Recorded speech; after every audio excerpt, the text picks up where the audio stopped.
At dinner, my son slapped his mother while his wife clapped. He laughed and said she needs to learn her place. I quietly stood up, made a phone call, and said, "Let us see who really needs a lesson." When the doorknob turned, the look of sheer terror on my son's face told me he knew it was over. My name is Cyrus Blackwood. I am 70 years old, and for the last decade my family has looked at me as nothing more than a senile old man who spends too much time tending to his rose bushes. They think my mind is slipping. They think my silence is weakness. They have absolutely no idea that for 40 years I was the man corporations called when they needed to find missing millions. I was a forensic accountant for the biggest firms on Wall Street. I did not just crunch numbers, I hunted predators, I destroyed embezzlers, fraudsters, and thieves who thought they were smarter than everyone else. I retired quietly with a fortune that I never flashed because I wanted to raise a son who valued hard work, not inheritance. Clearly, I failed. If you have ever had to remind someone exactly who you are, hit that like button and subscribe. Let me know in the comments which city you are watching from because this story is about to go global. It was Thanksgiving Thursday. The air in our dining room should have been filled with the smell of roasted turkey and the warmth of family.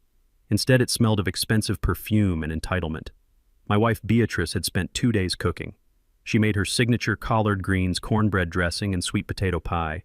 She is 68 years old with arthritis in her hands, but she stood in that kitchen for hours because she loves our son Dante. Dante sat at the head of the table like a king in a castle he did not pay for. He is 40 years old wearing a $3,000 suit that I know he charged to a credit card I secretly pay off. Next to him was his wife Courtney. She is 35, a former model who has not worked a day since she married him. She sat there scrolling on her phone, barely touching the food my wife had slaved over. The conversation started normal enough, but I could see the sweat on Dante's forehead. I know that look. It is the look of a man who is drowning in debt and looking for a lifeline. I have seen it on 100 CEOs right before I sent them to federal prison. Dad. Mom Dante started putting down his fork. We need to talk about the house. Here we go, I thought. I took a sip of my iced tea and watched him. Courtney and I have an opportunity. Dante continued, his voice rising with false excitement. It is a crypto investment venture. Ground floor stuff. Guaranteed returns of 300% by next quarter. But we need liquidity. I cut him off calmly. We are not selling the house, Dante. Dante slammed his hand on the table. The silverware rattled. Beatrice flinched. You are not listening to me, old man, Dante shouted. This house is sitting on dead equity. It is worth $2 million. If you sign it over to me, I can leverage it and triple our family wealth in 6 months. I looked at him. My expression did not change.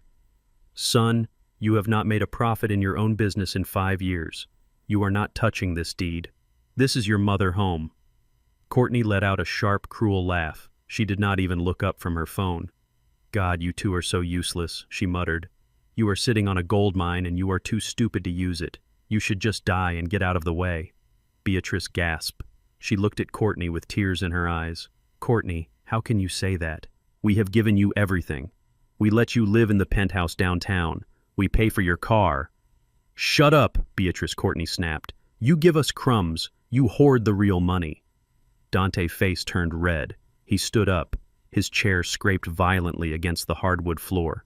Sign the papers. Mom, he demanded, reaching into his jacket and pulling out a folded document. Sign them now, or so help me God. Beatrice shook her head, her hands trembling. No, Dante. Your father said no.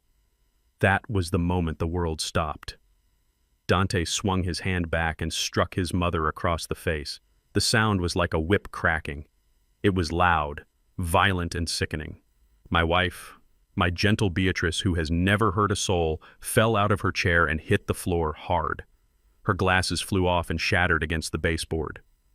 Silence. Absolute deafening silence. Then Courtney started clapping. Slow, rhythmic claps. Finally, she said, sneering at my wife on the floor, maybe that will knock some sense into her. She needs to learn her place. This is Dante's future she is holding back. I sat there for exactly 3 seconds.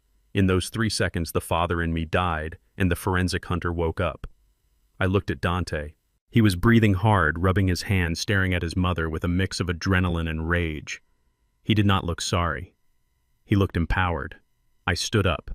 I did not rush. I did not scream. I walked over to Beatrice and knelt down. Her lip was bleeding. There was a red mark forming on her cheek. I helped her sit up and checked her eyes. She was in shock, shaking like a leaf. "I am okay, Cyrus," she whispered, but I knew she wasn't. Her heart was broken. I stood up and looked at my son. I did not see my child anymore. I saw a target. I reached into my pocket and pulled out my old flip phone. Dante laughed. "Look at him, Courtney," Dante mocked. "He is calling the police on his flip phone. Go ahead, Dad. Call them. Chief Miller is my golf buddy. Who do you think he is going to believe? The successful businessman or the senile old man who forgot to take his meds?" I did not call the police. I dialed a number I had not used in 5 years. It rang once. "Strickland," I said, my voice low and steady. "Mr. Blackwood." The voice on the other end answered immediately. It was sharp, precise. "Activate Protocol 0, I said. "Immediate extraction. Hostile targets on site. Understood, sir." ETA 3 minutes. I hung up and put the phone back in my pocket. Dante looked confused for a second, but then he laughed again. "Protocol 0. Listen to him. He thinks he is in a spy movie." "You are losing it, Dad. This proves it." He reached into his briefcase and threw another folder onto the table.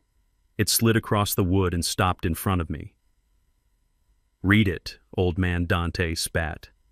"Since you want to play games, that is a competency evaluation, signed by Dr. Alastair. It states that both you and Mom are suffering from advanced dementia. You are a danger to yourselves." I looked at the folder. I did not need to open it to know it was forged or bought. Courtney chimed in, pouring herself more wine. "We have power of attorney now, Cyrus. We are putting you both in a facility tomorrow morning. A nice, cheap, state-run facility. We will take the house, the accounts, and the cars. You are done." Beatrice began to sob softly on the floor. I squeezed her shoulder. "You really think you have won, Dante?" I asked, my voice devoid of emotion. "I know I have won." Dante smirked. "I have the papers. I have the police chief. I have the strength. You are just a frail old man." "You are right," I said. "I am old. But you forgot one thing, son." "What is that?" "You forgot who paid for your golf membership with the police chief. You forgot who paid for the suit you are wearing. And you forgot that I do not need the police to handle trash." Dante stepped forward, fists clenched. "You want another slap, old man." Suddenly there was a sound outside. It was not a siren. It was the heavy hum of engines. Powerful engines. Headlights swept across the dining room window, blindingly bright. Tires screeched on the gravel of our driveway. Not one car. 3. Dante frowned. He looked at the window. "Is that Miller?" "He is early." He walked to the front door, a confident swagger in his step. He grabbed the doorknob. "Watch this, Courtney," he called back. "Watch me throw them out of their own house." He ripped the door open. Dante's smile froze. It was not Chief Miller. Standing on my porch were 6 men. They were not wearing police uniforms. They were wearing tactical black gear. On their chests was a logo, a silver shield with a black wolf. Blackwood Security Solutions. They were huge, they were armed, and they were not smiling. The man in front was a giant named Marcus. I had hired him 10 years ago as a personal favor to a general I audited. Marcus stepped into the doorframe, forcing Dante to stumble back. Dante's face went pale. Who are you? Get out of my house." Marcus did not even look at Dante. He looked past him directly at me. "Mr. Blackwood." Marcus said, his voice deep like gravel. "Protocol 0 is active. What are your orders?" Dante turned around slowly. He looked at me, then back at the men, then back at me. The terror in his eyes was absolute. Dad Dante stammered, "What is this?" I walked over to Beatrice and helped her into a chair. I wiped the blood from her lip with a napkin. Then I turned to my son. "I told you, Dante," I said calmly. "I am not calling the police. I am calling the people who pay the police." Courtney stood up, her wine glass falling and shattering on the floor. "Who are these people, Cyrus? Make them leave. You are scaring me." "You should be scared," I said. "Marcus, secure the premises," I ordered. "Yes, sir." 2 men moved past Dante like he was a ghost. They secured the back door and the windows. Marcus stepped into the living room. Dante tried to regain his composure. This is trespassing. I own this house. I have the medical papers. I am in charge here. Marcus looked at Dante with pure disdain. He reached out with one hand and grabbed Dante by the lapel of his $3,000 suit. He lifted him off the ground until his toes were barely touching the floor. Dante gasped, clawing at Marcus' hand. "Mr. Blackwood signs my checks, kid," Marcus growled. "And from what I see on the company registry as of 5 minutes ago, you do not own anything. Not this house. Not that car outside. Not even the phone in your pocket." "What are you talking about?" Dante choked out. I walked closer. I stood right in front of my son. "Dante," I said, "did you really think I let you run Blackwood Holdings because you were smart?" Dante's eyes widened. Blackwood Holdings was the shell company I set up for him to play CEO. "I set that company up to keep you busy," I explained. "Every asset you have, the penthouse, the Mercedes, the expense accounts, they are all leased by the parent company." "Parent company," Dante wheezed. "My company," I whispered. "I own it all, Dante. I always have. And as of right now, I am dissolving the subsidiary." I signaled to Marcus. He dropped Dante. My son fell to his knees, gasping for air. Courtney rushed over not to help him, but to grab her purse. She started backing away. "I am leaving. This is insane. I am going to my parents." I looked at her. "You can try, Courtney," I said. "But check your phone." She pulled out her phone. Her face went white. "My cards," she whispered. "They are declining. My Uber account is locked." "I canceled the supplementary cards, Courtney," I said. "You see, you two forgot the golden rule. Never bite the hand that feeds you, especially when that hand is the only reason you are not starving." Dante looked up from the floor. There was hate in his eyes, now mixed with fear. "You cannot do this," he spat. "Squatters' rights.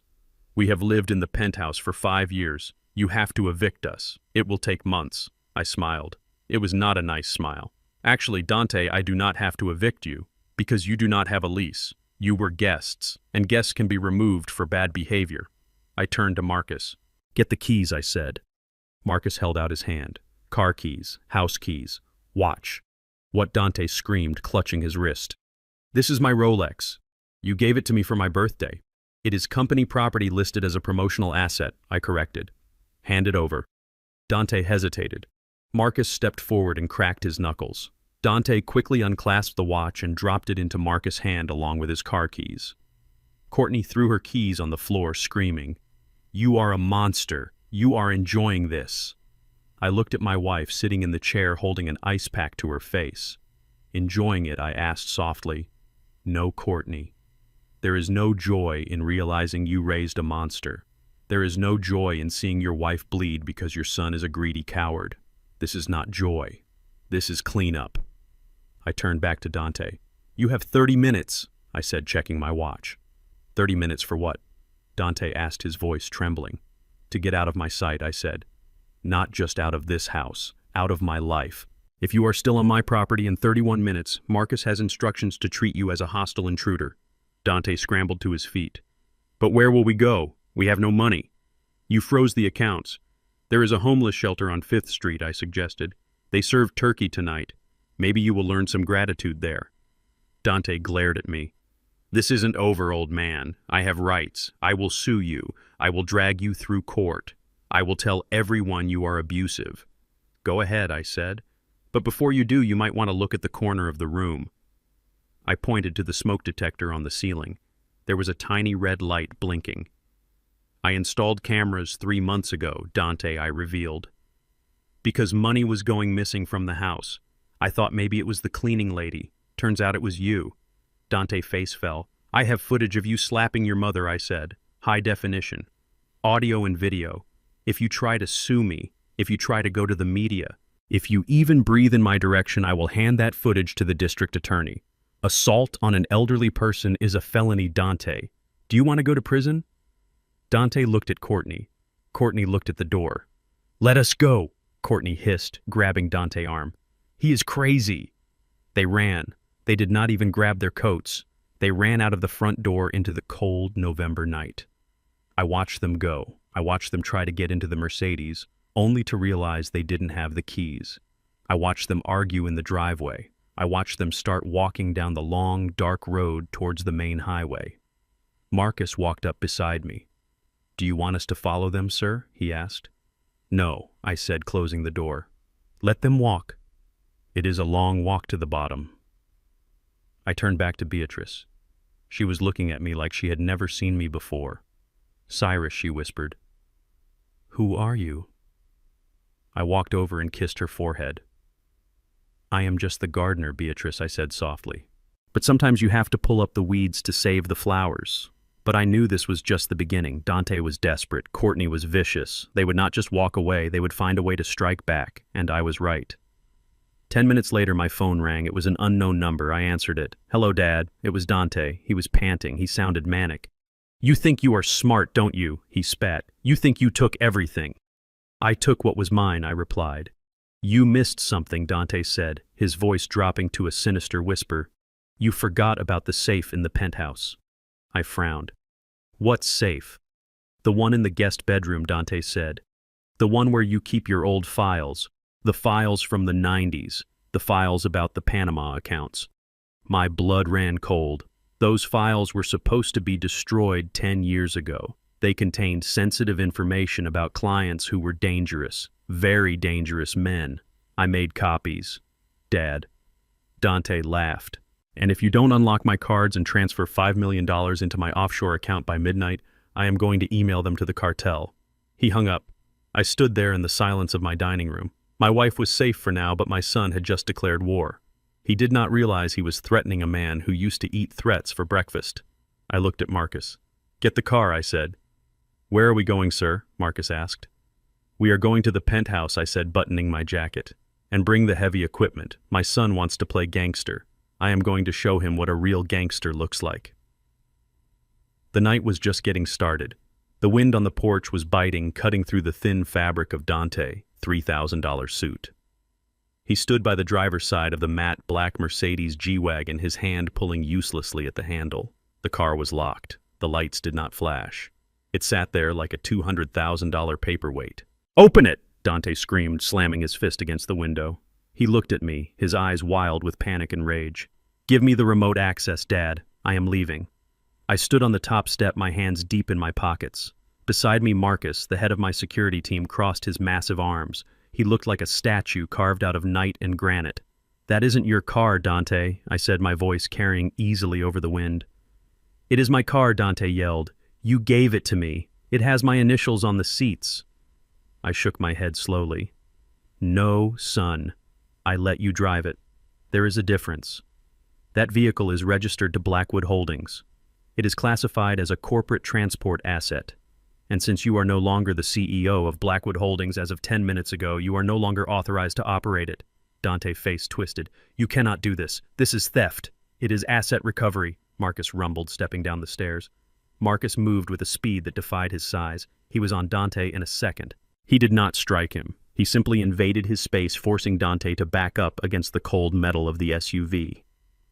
"Hand over the fob," Marcus said. Dante fumbled in his pocket, his hands shaking so badly he dropped the keys on the gravel. Marcus scooped them up without breaking eye contact. "And the watch," Marcus added. Dante clutched his left wrist, covering the gold Patek Philippe Nautilus. "No, no way. This was a birthday gift. You gave this to me at the yacht club. Everyone saw it. It is personal property." I walked down one step. "I gave it to you at a company retreat." "Dante," I corrected. "I wrote it off as a performance bonus to avoid gift tax. Technically, it belongs to the shareholders. And since I am the only shareholder, I am revoking the bonus." Dante looked at me with pure hatred. "You are petty, old man. You are a petty, bitter old man." "I am a forensic accountant, Dante," I said, cold as ice. "I do not do petty. I do precise. That watch is worth $120,000. You owe the company $4 million in embezzled funds. Consider this a down payment."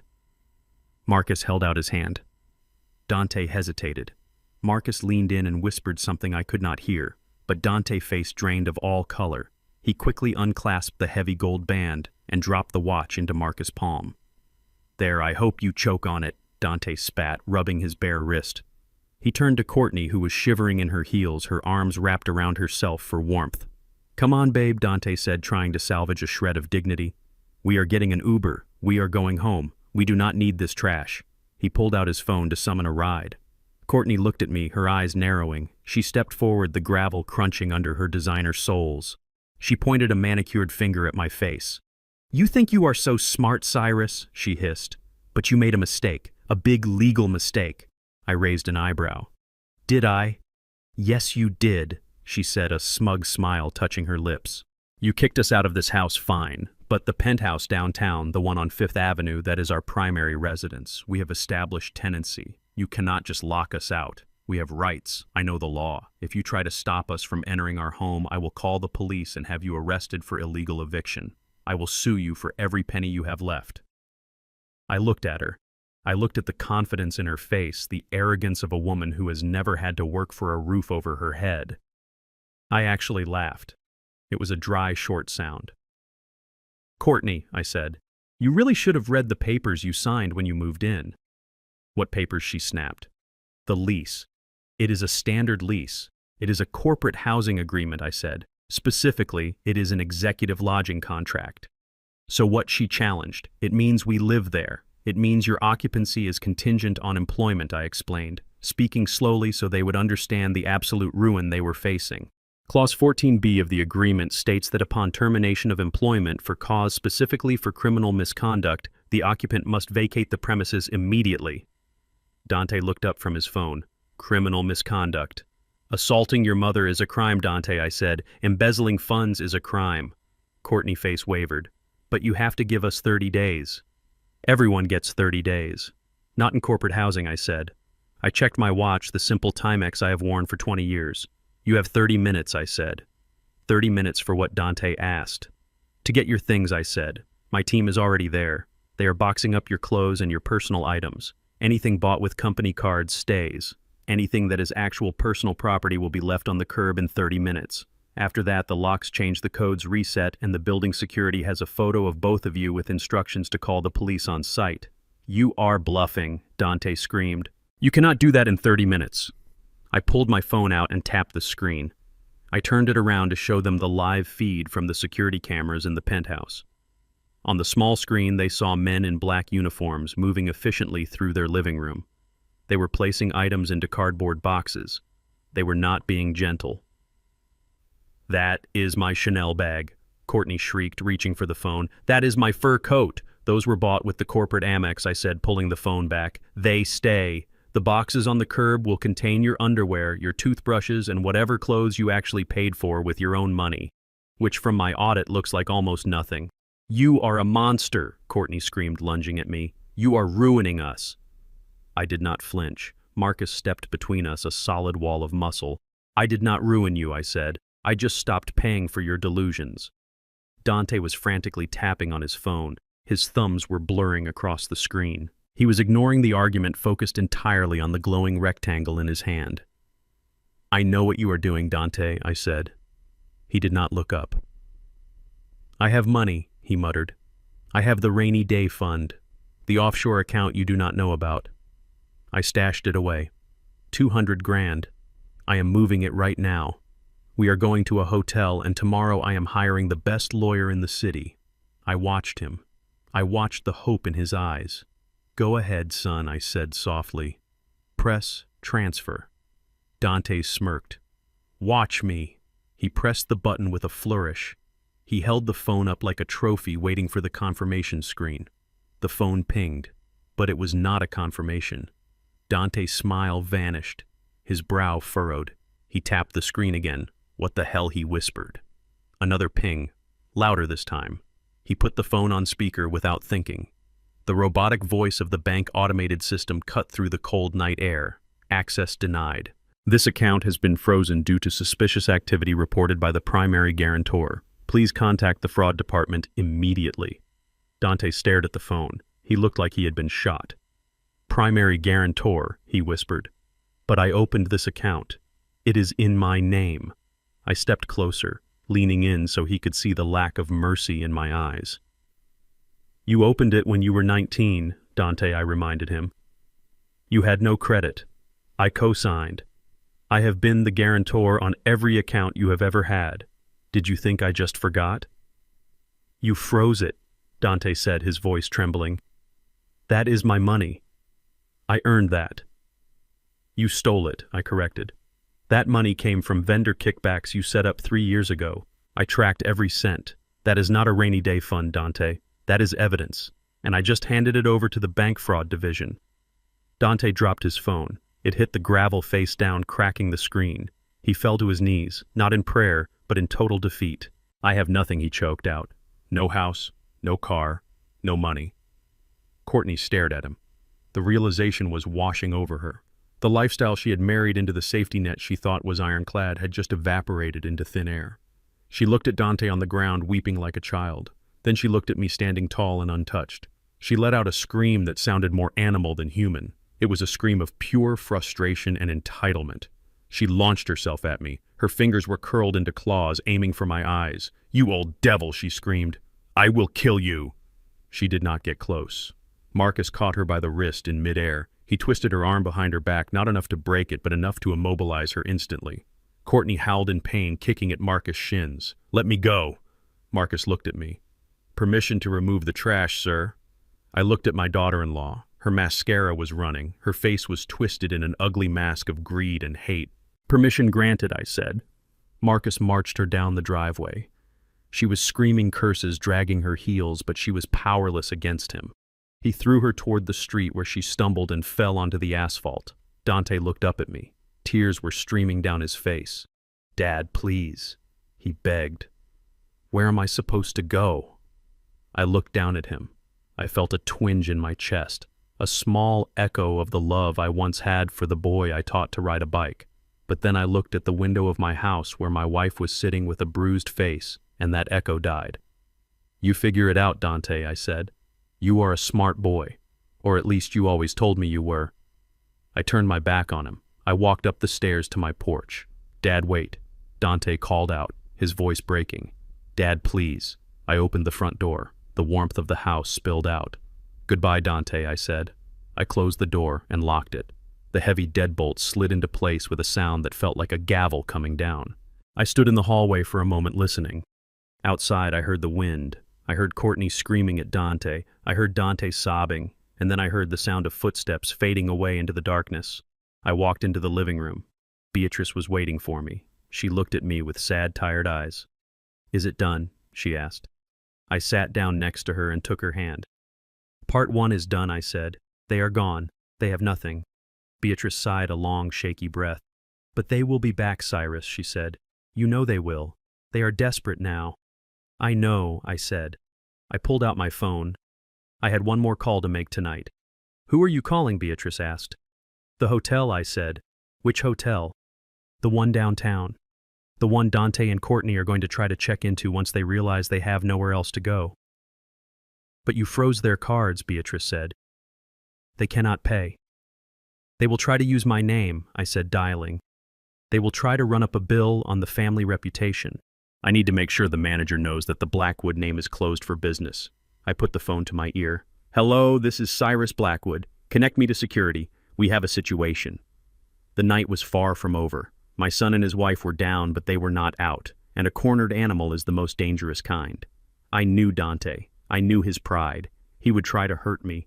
He would try to find a weakness. But he was about to learn that I had been preparing for this war longer than he had been alive.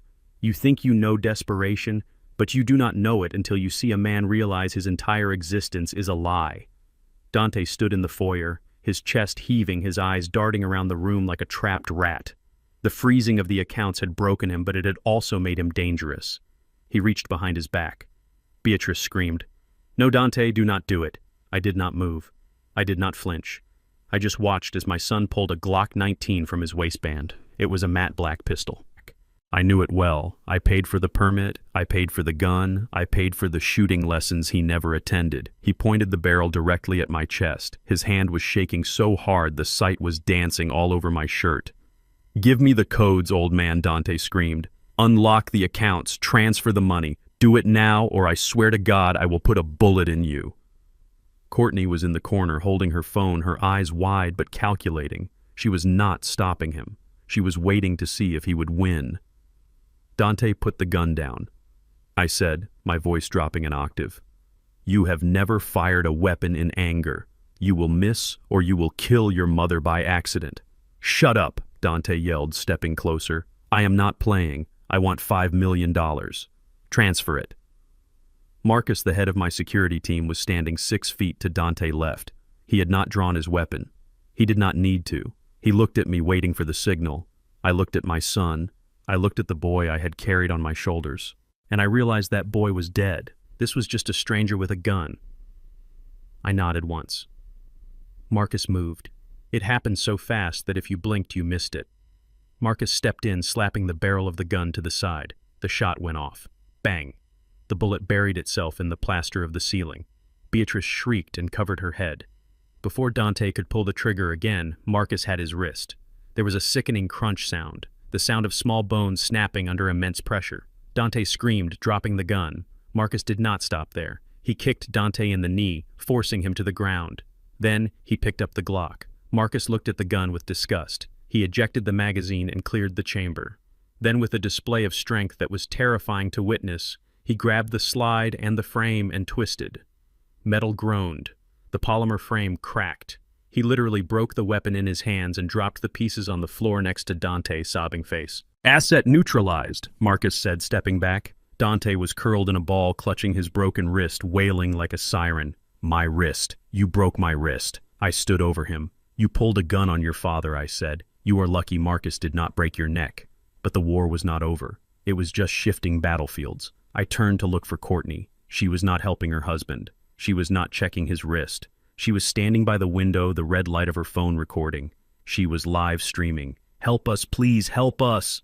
Courtney screamed into her phone camera, tears streaming down her face. Her acting was Oscar-worthy. We are at the Blackwood estate. My father-in-law has gone crazy. He has hitmen. They just broke my husband's arm. They have guns. They are going to kill us because I am white. Please send the police. I watched her weave the narrative. She was playing the victim perfectly. She was weaponizing her tears, weaponizing race, weaponizing the internet. I could see the viewer count on her screen climbing. 200, 500, 1,000. Comments were flying up the screen. Call 911. Get out of there. That old man is a psycho. She turned the camera toward me. Look at him, she sobbed, pointing the lens at my face. He is just standing there watching his son bleed. He is a monster. I did not hide my face. I looked directly into the lens. Courtney, stop this, Beatrice pleaded from her chair. Tell them the truth. Tell them Dante had a gun. Courtney ignored her. She spun the narrative tighter. He hit his wife too. Courtney lied, panning the camera to Beatrice's bruised face. Look at her. He beat her, and now he is beating us. We just came for Thanksgiving dinner, and he snapped. In the distance, sirens began to wail. Courtney smiled behind the phone. It was a small, vicious smile. Did you hear that, Cyrus? She hissed away from the microphone. That is the cavalry. Chief Miller is coming, and he hates you. He has always hated how uppity you are. She turned back to her audience. The police are here. Thank God. Please pray for us. Blue and red lights flashed through the front window, painting the walls in chaotic colors. Tires screeched in the driveway. Car doors slammed. This is the police, open up.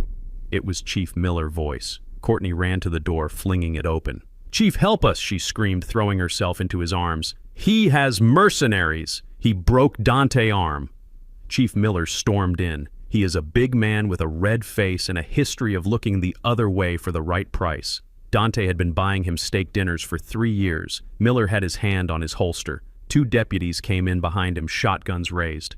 Everybody freeze, Miller shouted. He saw Marcus. He saw Dante on the floor. He saw me. Get on the ground, Miller yelled at me. Cyrus Blackwood, get on your knees now. I did not move. I said, get down, Miller roared, unholstering his weapon and pointing it at my head. You are under arrest for aggravated assault and domestic battery. Marcus tensed, ready to intervene. I held up a hand to stop him. Chief Miller, I said calmly, before you make a mistake that ends your career, I suggest you look at the television. What are you talking about? Miller spat. Cuff him, boys. The deputies moved toward me. Wait, I said. My voice was not loud, but it had the weight of command. I picked up a remote control from the sideboard. I pointed it at the 80-inch screen mounted above the fireplace. I pressed play. The screen flickered to life. It was black and white footage, high definition. It showed the dining room from 10 minutes ago. It showed Dante screaming. It showed Dante slapping Beatrice. It showed Beatrice falling. It showed Courtney clapping. It showed Dante pulling the gun. Miller froze. The deputy stopped halfway across the room. We all watched the video in silence. We watched Dante aim the gun at my chest. We watched Marcus disarm him. I paused the video on the frame where Dante was holding the gun to his father's heart.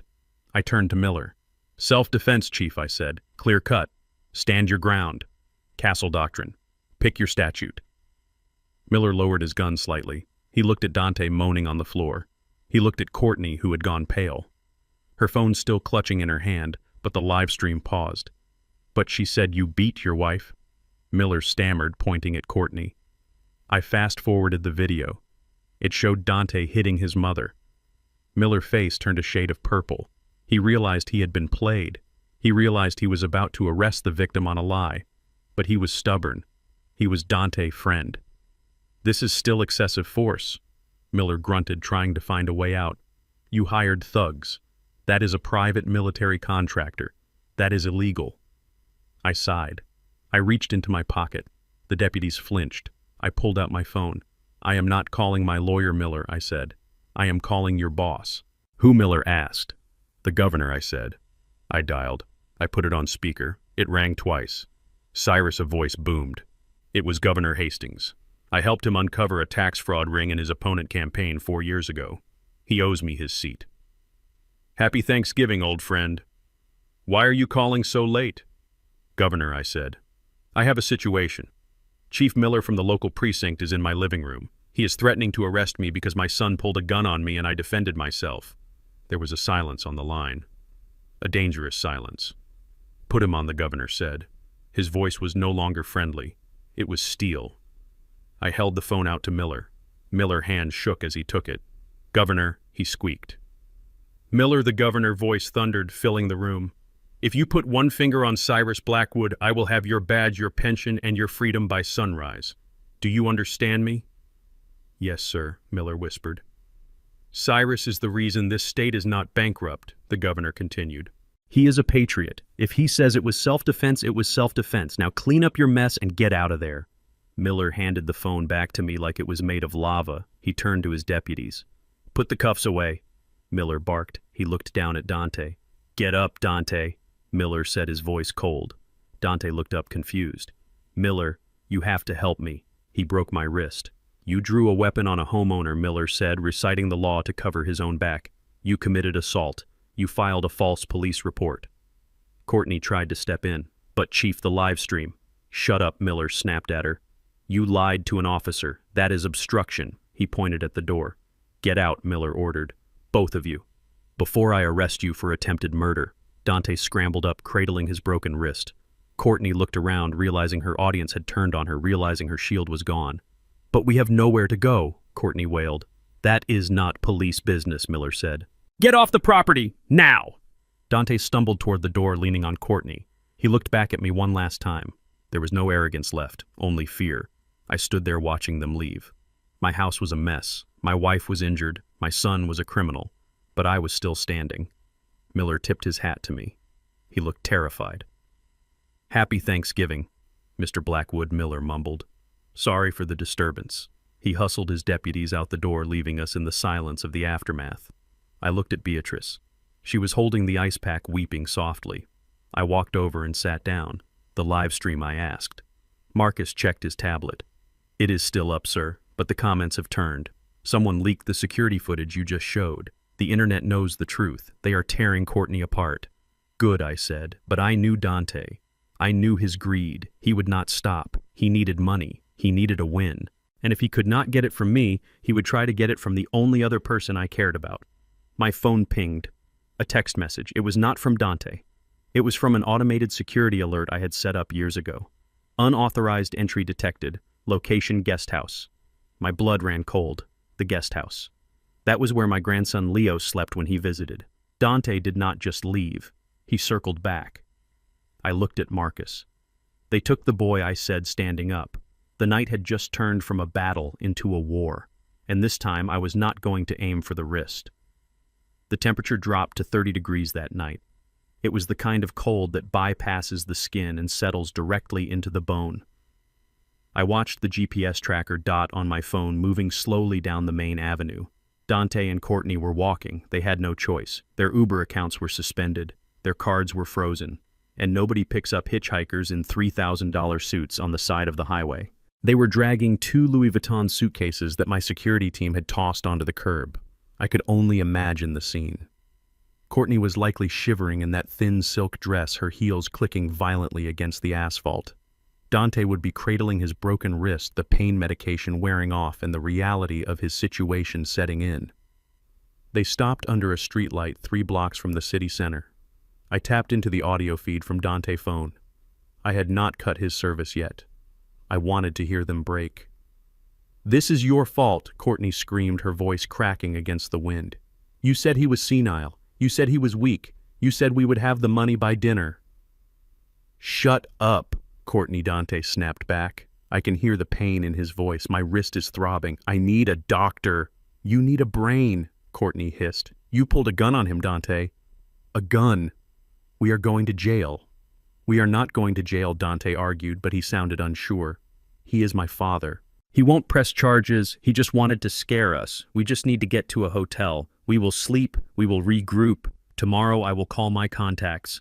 I will fix this." "Your contacts." Courtney laughed, a harsh, bitter sound. "Your contacts are his contacts, you idiot. You do not have friends. You have people who tolerate you because of your last name. And right now, that name is Mud." They kept walking. They were heading toward the Grand Oak Haven Hotel. It was the most expensive hotel in the city. Of course they were going there. Creatures of habit never change their stripes even when they are bleeding. They could have gone to a motel. They could have gone to a shelter. But their pride was still intact even if their bank accounts were not. They thought they could bluff their way into luxury. They thought the world still owed them comfort. I signaled Marcus. "Bring the car around. We are going to the Oak Haven." We arrived 10 minutes before they did. I entered through the service entrance and took the private elevator to the executive suite overlooking the lobby. I poured myself a glass of water and watched the security monitors. They walked through the revolving doors like refugees from a fashion show gone wrong. Dante was pale, sweating, and holding his arm. Courtney looked like a raccoon, her mascara smeared across her cheeks, her hair windblown and tangled. They approached the front desk. The night manager, a young man named Steven, looked up. He maintained his professional smile, but I could see the confusion in his eyes. "Mr. Blackwood," Steven said, "we were not expecting you tonight." "I need a suite," Dante demanded, leaning against the counter. "The presidential." "And send a doctor up immediately. I had an accident." "Of course," Sir Steven said, typing on his keyboard. "Do you have your card on file?" "Just use the one on file," Dante snapped. "I am afraid that card was declined earlier this evening," Sir Steven said, his voice polite but firm. "The system says reported lost or stolen. Do you have another form of payment?" Dante patted his pockets with his good hand. He pulled out a platinum card I had given him for emergencies. He slammed it on the marble counter.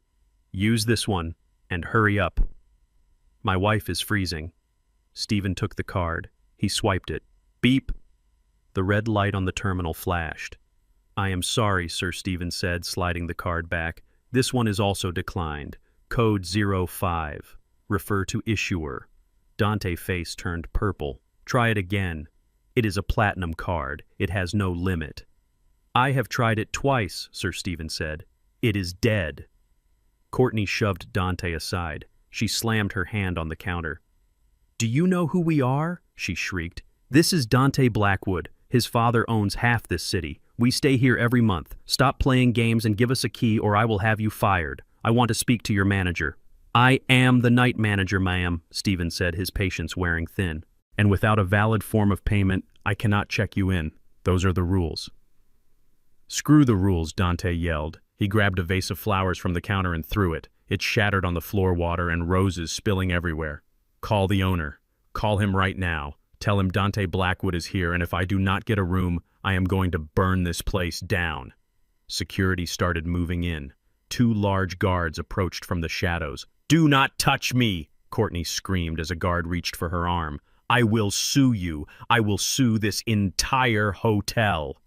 I stood up in the executive suite. It was time. I walked out of the office and stood on the mezzanine balcony overlooking the lobby. "You want to speak to the owner, Dante," I called out. My voice echoed through the high ceilings of the lobby. Dante and Courtney froze. They looked up. When they saw me standing there looking down on them like a judge on a bench, the remaining color drained from their faces. "Dad," Dante whispered. "You called for the owner?" I said, walking down the grand staircase slowly. My cane tapped against the marble steps. Click, click, click. "Well, here I am." Courtney jaw dropped. "What are you talking about? You do not own this hotel. The conglomerate owns it." I smiled. "I am the conglomerate, Courtney," I said, reaching the bottom of the stairs. "I bought the controlling stake in this hotel chain 6 years ago. I kept my name off the building because I prefer privacy. But make no mistake, I own the sheets you sleep on, I own the food you eat, and I own the ground you are standing on right now." Dante looked around the lobby. He saw the staff looking at me with deference. He realized I was telling the truth. "Dad, please," he whimpered, clutching his broken wrist. "I am hurt. We have nowhere to go. It is cold. Just give us a room. Just for one night." I looked at Stephen, the manager. "Stephen," I said. "Yes, Mr. Blackwood." "These 2 individuals are to be placed on the global blacklist," I said, my voice calm and carrying to every corner of the room. "They are banned from this property and every property in our portfolio worldwide. If they attempt to enter any of our hotels again, you are to call the police immediately for trespassing." "Yes, sir," Stephen said, making a note. Courtney stepped forward. "You cannot do that. I am a citizen. I have rights." I turned my gaze to her. "Actually, Courtney," I said, "I am glad you brought up citizenship." I pulled a folded piece of paper from my pocket. "I made a call on the way over," I said. "I called my friend at the Department of Immigration. It seems there is a small irregularity with your visa status." Courtney froze. Her eyes went wide. "You see, I continued your spousal visa is contingent on your marriage remaining in good standing and your husband having the financial means to support you. Since Dante is currently destitute and under investigation for fraud, and since I am about to file a formal petition to annul the marriage based on bad faith, your status is about to become very precarious." "You wouldn't," Courtney whispered. I looked at the security guards. "Remove them," I ordered, "and call immigration. Tell them we have a person of interest on the premises who has just made threats of arson." Dante tried to grab my arm. "Dad, no, stop, you are going too far." The guard grabbed Dante by the collar of his jacket. He dragged him backward. Dante screamed in pain as his broken wrist was jostled. Courtney was backing away, shaking her head. No, I am not going back. You cannot send me back."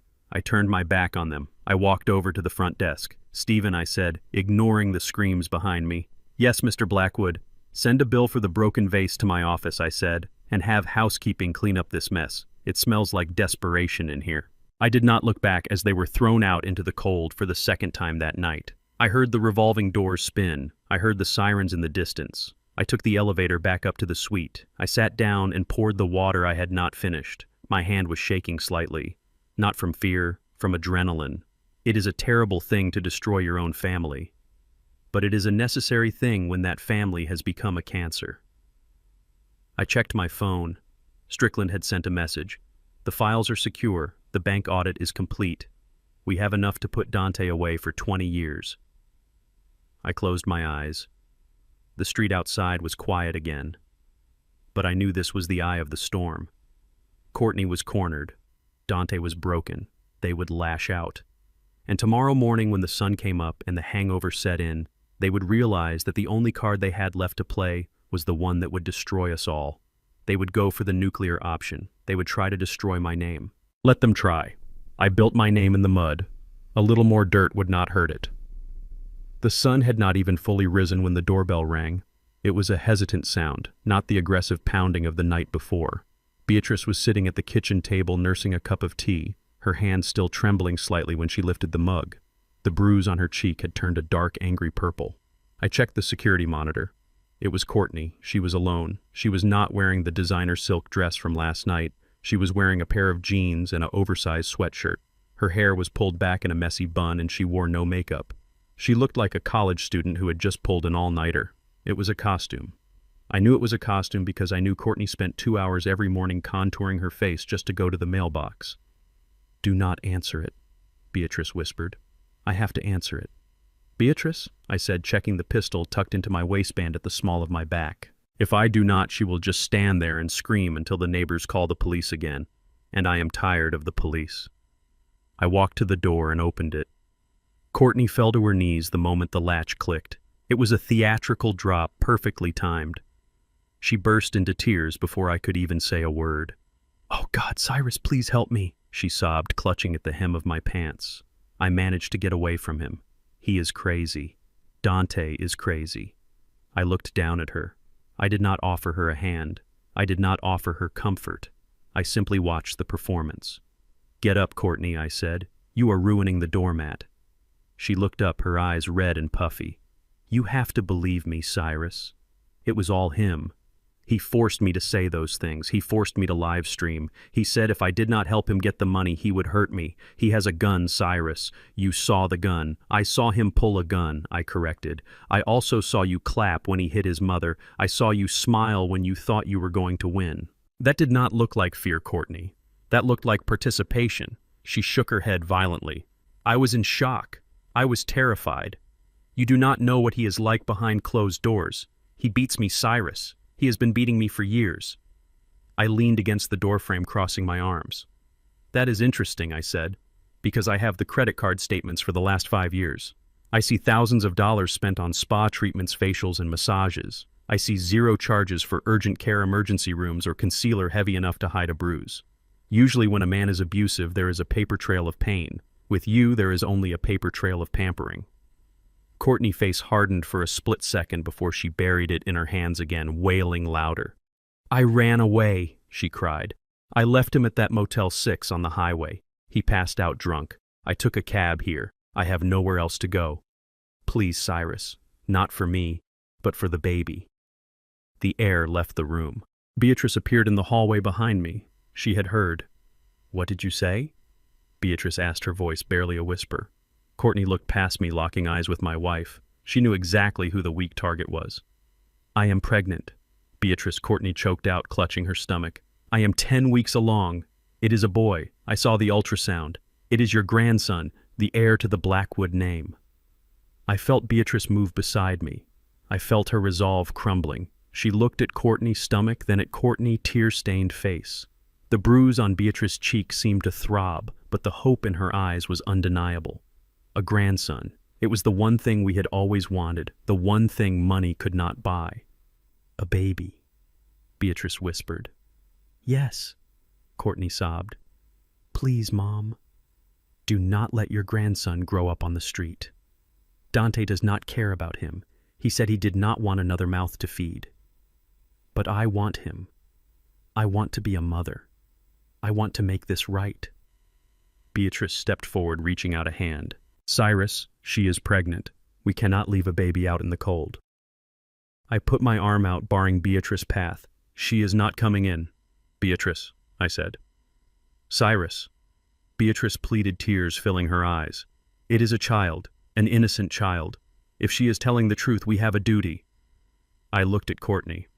She was watching us, her eyes darting back and forth, calculating the odds. She saw Beatrice wavering and she pressed harder.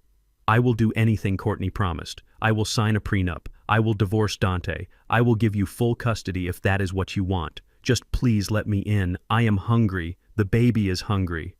I stared at her. I have interrogated men who stole millions from pension funds. I have stared down cartel accountants. I know a liar when I see one. But more importantly, I know a liar when I have the paperwork to prove it. "Strickland sent over the file this morning," I said quietly. Courtney blinked. "What file?" "The comprehensive medical audit," I said. I reached into the inside pocket of my cardigan. I pulled out a thin manila envelope. It was not thick, but it was heavy with truth. "You see, Courtney," I continued, "when you married my son, I did what any responsible father with a net worth of $50 million does. I hired a private investigator, not to follow you, just to keep an eye on things, to make sure you were safe, to make sure you were who you said you were." Courtney stopped crying. The tears turned off like a faucet. "I have access to your medical records," I said, tapping the envelope against my palm. "Not legally, of course, but money buys access. And according to the records from St. Jude Hospital in Los Angeles dated September 12th, 5 years ago, you underwent a very specific elective procedure." Courtney stood up slowly. She brushed the dirt off her knees. Her face was no longer that of a victim. It was the face of a poker player who just realized her opponent has a royal flush tubal ligation, I said. You had your tubes tied, Courtney, to preserve your figure for modeling. You told the doctor you never wanted children because they were, quote, parasites who ruin your waistline, unquote. Beatrice gasped, covering her mouth. You are sterile, Courtney, I said, my voice cold and hard. You cannot get pregnant. There is no baby. There is no grandson. There is just you and a lie you thought would get you back into the penthouse. Courtney stared at me. Her jaw worked, but no sound came out. And just for the sake of thoroughness, I added opening the envelope and pulling out a glossy photograph. I also have the surveillance photos from the Gold's Gym on 3rd Street. I held up the picture. It showed Courtney kissing a man who was definitely not Dante. He was a personal trainer named Chad. He was 25 years old and had a spray tan. This was taken 3 days ago, I said. While Dante was meeting with his imaginary investors, you were meeting with Chad in the locker room. Does Dante know you spent his last $5,000 on a watch for your boyfriend? Beatrice let out a sound of pure anguish. She turned and walked back into the kitchen, unable to look at the woman she had welcomed into our family. I tossed the photo at Courtney's feet. It landed face up in the dust. You are not a mother, I said. You are not a victim. You are a con artist who ran out of marks. Courtney looked down at the photo. Then she looked up at me. The transformation was complete. The sobbing girl was gone. In her place was a viper. She laughed. It was a harsh, ugly sound. You old bastard, she spat. You really do monitor everything, don't you? I monitor my investments, I said, and you were a bad investment. She stepped closer, getting right in my face. She smelled of stale vodka and cheap motel soap. You think you are so high and mighty, Courtney hissed. You think because you have money you can treat people like chess pieces. Well, I have news for you, Cyrus. You are not the only one with secrets. I raised an eyebrow. Is that so? Yes, it is, she said, her eyes narrowing. Dante talks in his sleep, and when he is drunk he talks even more. He told me things, Dad. He told me about the 80s. He told me about where the money really came from. I did not blink. He told me about the prison time, she whispered, a cruel smile spreading across her face. He told me you did time in federal prison. 4 years. For fraud. She stepped back, looking triumphant. Imagine what the papers would do with that, she said.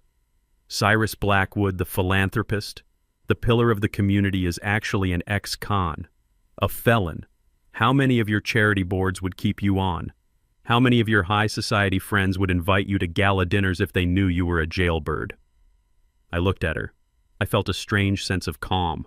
She thought she had a nuclear bomb. She did not know she was holding a firecracker. You want $5 million, she demanded. Cash, transferred to an account in the Caymans. Or I go to the press. I will tell them everything. I will tell them you beat your son. I will tell them you starved us. And I will show them your mugshot. I will ruin your legacy, old man. I checked my watch. Are you done? I asked. She looked confused. What? Are you done threatening me? I repeated. Because I have a breakfast meeting in 20 minutes and I need to change my shirt. You do not believe me, she screamed. I will do it. I will destroy you. Courtney, I said, leaning in close. I went to prison 40 years ago. That is public record if you know where to look. I have never hidden it. I have never lied about it. But the story, she scoffed. The context. The context is none of your business, I said. But if you think you can blackmail me with my own past, you are sadly mistaken. I built this empire on the ashes of that prison sentence. I learned more in that cell than you will ever learn in your entire life. I took a step forward, forcing her to step back off the porch. Go to the press. I challenged her. Call TMZ. Call the New York Times. Tell them whatever you want. But remember one thing. What is that? She sneered. Defamation is a civil suit, I said. But extortion is a felony, and I am recording this conversation. I tapped the small camera lens embedded in the button of my cardigan. You are looking at 10 to 15 years, Courtney, I said. And unlike me, you will not survive prison. You are too soft. You are too pretty. And you are not smart enough to keep your mouth shut. Courtney's face went pale again. She looked at the button, then at my face. You are bluffing, she whispered. Try me, I said. She hesitated. For a moment I thought she might lunge at me again, but the fight had gone out of her. The blackmail had failed. The pregnancy lie had failed. She was out of cards. She turned around and walked down the driveway. She walked fast, stumbling a little. She did not look back. I watched her go until she turned the corner at the end of the block. I went back inside and locked the door. Beatrice was in the kitchen sitting at the table. She was not crying anymore. She looked numb. "She is gone," I said, sitting down across from her. "She lied about the baby?" Beatrice asked, her voice flat. "Yes," I said. "She lied about everything." Beatrice nodded slowly. "And the prison time?" she asked. "You never talk about it." "We don't talk about it because it is over," I said. "It was a lifetime ago." "But she will tell people," Beatrice said worriedly. "She will try to hurt us." "Let her try," I said. My phone rang. It was Strickland. Mr. Blackwood Strickland said, "The press release is ready. Do you want to launch the preemptive strike?" I looked at my wife. I looked at the bruise on her face. I thought about my son and his wife and the wreckage they had made of our lives. "Launch it," I said. "What about the scheduled interview?" Strickland asked. "Keep it," I said. "Call the station. Tell them I am coming in. If Courtney wants to talk about the past, let's talk about the past. But let's tell the whole story. Let's tell them who her father really was." I hung up. Beatrice looked at me. "What are you going to do, Cyrus?" I stood up and smoothed my cardigan. "I am going to control the narrative, Beatrice," I said. "Courtney wants a war of reputation. She forgets that I know where the skeletons are buried because I am the one who dug the graves." But before I could leave the house, my phone rang again. It was Dante. I almost didn't answer, but something told me this wasn't a begging call. I picked up. "Hello, son." "You win, Dad," Dante said. His voice was calm, too calm. "You took the money. You took the house. You scared off Courtney." "I did what I had to do," I said. "Yeah, well, I'm going to do what I have to do," Dante said. "What does that mean?" "It means you forgot about the one thing I still have," he said. "The one thing you actually care about." I frowned. "I took everything, Dante. You have nothing. I have Leo," he said. My heart stopped. Leo, my grandson. Dante's son from his first marriage. The only innocent thing in this entire mess. Leo lived with his mother in the city. I paid for his school. I paid for his housing. "What did you do, Dante?" I whispered. "I picked him up from school early," Dante said casually. "I told the teachers we were going on a surprise trip. He is with me now, Dad. We are in a van. We are driving. Where are you going?" "That depends on you," Dante said. "If you want to see Leo again, you are going to transfer $10 million into a crypto wallet. No banks, no tracing, just pure digital cash." "You kidnapped your own son," I roared. "I am taking him on a vacation," Dante laughed. "Unless you don't pay. Then it might become a tragedy." "Accidents happen on the road, Dad. You know that. Do not hurt him, Dante." I warned, my hand gripping the phone so hard the plastic creaked. "If you touch a hair on his head—" "10 million, Dante interrupted. "You have 1 hour, or Leo pays the price for your greed." The line went dead. I stood there in the kitchen. The world tilted on its axis. My money meant nothing. My reputation meant nothing. My grandson was in the hands of a desperate man who had already proven he was capable of violence. Beatrice saw my face. "Cyrus," she gasped. "What is it?" "They have Leo," I said. "I did not call the police. I did not call the governor." I walked to the pantry and pushed aside the heavy shelf of canned goods. Behind it was a steel door with a biometric scanner. I placed my palm on the scanner. The door hissed open. Inside was not a panic room. It was a command center. Banks of monitors, server racks, and a wall of equipment that I had not touched since my days hunting cartels in Colombia. I walked in and typed a command into the main console. Beatrice followed me, her eyes wide. "What are you doing?" she asked. "I am activating the tracker," I said. "What tracker?" "The one inside the vintage watch I gave Leo for his birthday," I said. I told him never to take it off. A red dot appeared on the map on the main screen. It was moving south on the interstate. I picked up a headset. "Strickland." "Get the cleaners," I said. "The cleaners," Beatrice whispered. "Cyrus, those men are killers." "No." "Beatrice," I said, loading a fresh magazine into a tactical pistol. "They are problem solvers, and we have a problem." I looked at the red dot. "Hold on, Leo," I whispered. "Grandpa is coming, and I am bringing hell with me." I watched Courtney walk away down the driveway, but I knew she was not walking toward defeat. She was walking toward a Wi-Fi signal. She had threatened to burn my legacy to the ground, and a woman like Courtney does not make idle threats when she is cornered. She pulled out her phone before she even reached the corner. I could see the glow of the screen against her face in the twilight. She was logging into her social media accounts, the ones with thousands of followers she bought with my money. She was going to post the mugshot. She was going to tell the world that Cyrus Blackwood, the man who built community centers and funded scholarships, was a federal convict. I turned to Beatrice. She was pale, wiping her hands on a dish towel over and over again. "She is going to do it," Beatrice whispered. "Everyone will know. Let them know," I said, buttoning my jacket. It is time they heard the whole story. I walked out to the car where Marcus was waiting. We did not go to the police station. We went to the Channel 8 news studio downtown. Strickland had already called ahead. The producer owed me a favor from a libel suit I settled for pennies on the dollar 3 years ago. By the time we arrived, Courtney Post was already viral, breaking the dark past of Cyrus Blackwood, felon, fraudster, abuser. She had attached the mugshot from 1984. I looked young in that photo, angry and scared. The comments were pouring in. People I had helped for decades were asking if it was true. The board members of my charities were texting me. The cancellation had begun. Courtney thought this was her checkmate. She thought shame would silence me. She forgot that shame is a luxury for people who have something to hide. I have nothing to hide. Not anymore. I walked onto the set. The lights were blindingly bright. The anchor woman, Sarah Jenkins, looked nervous. She had her tablet in front of her, displaying Courtney accusations. "Mr. Blackwood," she said, "these are serious allegations. Your daughter-in-law claims you served 4 years in federal prison for securities fraud. Is this true?" I looked directly into the camera. I imagined Courtney watching this on her cracked phone screen in some cheap motel room.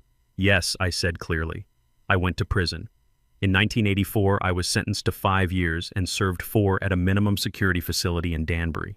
The studio went silent. Sarah blinked, surprised by the admission. "But Courtney left out the most important part of that story," I continued, leaning forward. "She left out who I went to prison for." I pulled a weathered leather binder from my bag. It smelled of old paper and dust. I opened it to a document yellowed with age. "This is a plea agreement," I said, holding it up. "It is signed by me, but if you look at the witness line, you will see another name. Arthur Vane." Sarah squinted. "Arthur Vane, the real estate mogul who died 10 years ago." "Courtney father," I corrected. Sarah's eyes widened. "You see," I explained, "Arthur Vane was not a genius businessman. He was a thief. He was running a Ponzi scheme that targeted the pensions of steelworkers in this city. I was his junior accountant. I found the books. I found the missing millions." I paused, letting the weight of the history fill the room. When I confronted him, he gave me a choice. He told me he had friends who could make my young wife Beatrice disappear. He told me if I took the fall, if I signed the papers admitting to the fraud, he would let her live. I was 25 years old. I was terrified. So I signed. I went to prison for crimes he committed. I sat in a cell for 4 years to protect my wife while Arthur Vane became a billionaire on stolen money. I flipped the page to a bank transfer record. "This is the settlement Arthur paid me when I got out," I said. "Hush money, $2 million. He thought he was buying my silence forever. He thought I would drink it away. Instead, I used it to build a firm that hunts men exactly like him." I looked into the lens again, my gaze piercing. Courtney Vane is living on the money her father stole from the working-class people of this city. She is driving a car paid for by stolen pensions, and now she tries to use my sacrifice as a weapon against me. I closed the binder. "I have kept this secret for 40 years to protect the innocent people involved," I said. "But Courtney broke the truce. She wanted you to know I was a criminal. Now you know. I was a criminal so her father could die a hero. But the truth always has a way of digging itself out of the grave." The interview ended. The silence in the studio was absolute. Then the phone started ringing. All of them. I walked off the set. Marcus was waiting by the door holding his tablet. "Check the feed, sir," he said. I looked. The internet is a fickle beast. It turns on a dime. The comments that were attacking me 5 minutes ago were now flooding with apologies. The hashtag #CyrusTheHero was trending. But more importantly, the internet had found a new target. Courtney's social media was a war zone. People were digging up photos of her expensive vacations, her jewelry, her lifestyle. They were connecting the dots to her father crimes. They were calling for her to return the money. They were calling her the daughter of a thief. "She is finished," Marcus said. "She cannot show her face in this city again." I nodded. It did not feel like a victory. It felt like taking out the trash. Necessary but unpleasant. I got into the car. I was tired. I wanted to go home to Beatrice. I wanted to close the book on this terrible chapter of our lives. But the phone rang again. It was not a reporter. It was not a well-wisher. It was Dante. I stared at the screen. Why was he calling? He had lost. His wife was destroyed. He was destitute. I answered. "It is over, Dante," I said. "Do not call me again." He laughed. It was not the laugh of a defeated man. It was the high-pitched, manic laugh of someone who has snapped. "Did you see the news, Dad?" he asked. "Did you see how you destroyed Courtney?" "She destroyed herself," I said. "Yeah, she did," Dante agreed. "She is crying in the bathroom right now. She says her life is over. She says she is going to kill herself." "That is not my problem, Dante." "No, it isn't," he said. "But your problem is sitting right next to me." I frowned. "What are you talking about? I told you I needed money."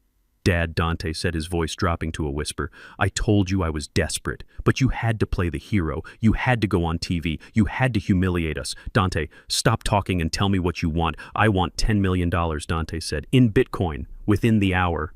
I scoffed. "You are delusional. I am not giving you a cent." "Really?" Dante said. "Not even for Leo." My heart stopped beating. The blood in my veins turned to ice. Leo, my grandson. Dante's son from his first marriage. The boy lived with his mother Sarah on the other side of town. He was 5 years old. He was the only innocent thing in this entire mess. "What did you say?" I whispered. "I picked him up from school," Dante said casually. "I told the teachers it was a family emergency. Sarah does not know yet. We are in the van, Dad. We are going for a ride." "You kidnapped your own son," I roared. "I am taking him on a vacation," Dante corrected. "A permanent one, unless you pay." "Let me talk to him," I demanded. "Put him on," Dante said to someone in the background. "Hi, Grandpa," a small voice said. It was Leo. He sounded scared. "Daddy is driving really fast. He says we are going to see the ocean." "Leo," I said, trying to keep my voice steady. "Listen to me. Everything is going to be fine. Grandpa is going to fix it." "That is enough," Dante said, snatching the phone back. "You heard him. He is alive. For now." "Dante," I said, my voice low and dangerous. "If you hurt him, if you even scare him." "10 million, Dante interrupted. 1 hour. Or the van goes off a bridge. I have nothing left to lose, Dad. You took it all. Now I take yours." The line went dead. I sat there in the back of the car, my phone clutched in my hand. The city lights blurred past the window. My victory at the TV station meant nothing. My reputation meant nothing. My son had become a monster. And he had my grandson. Marcus looked at me in the rearview mirror.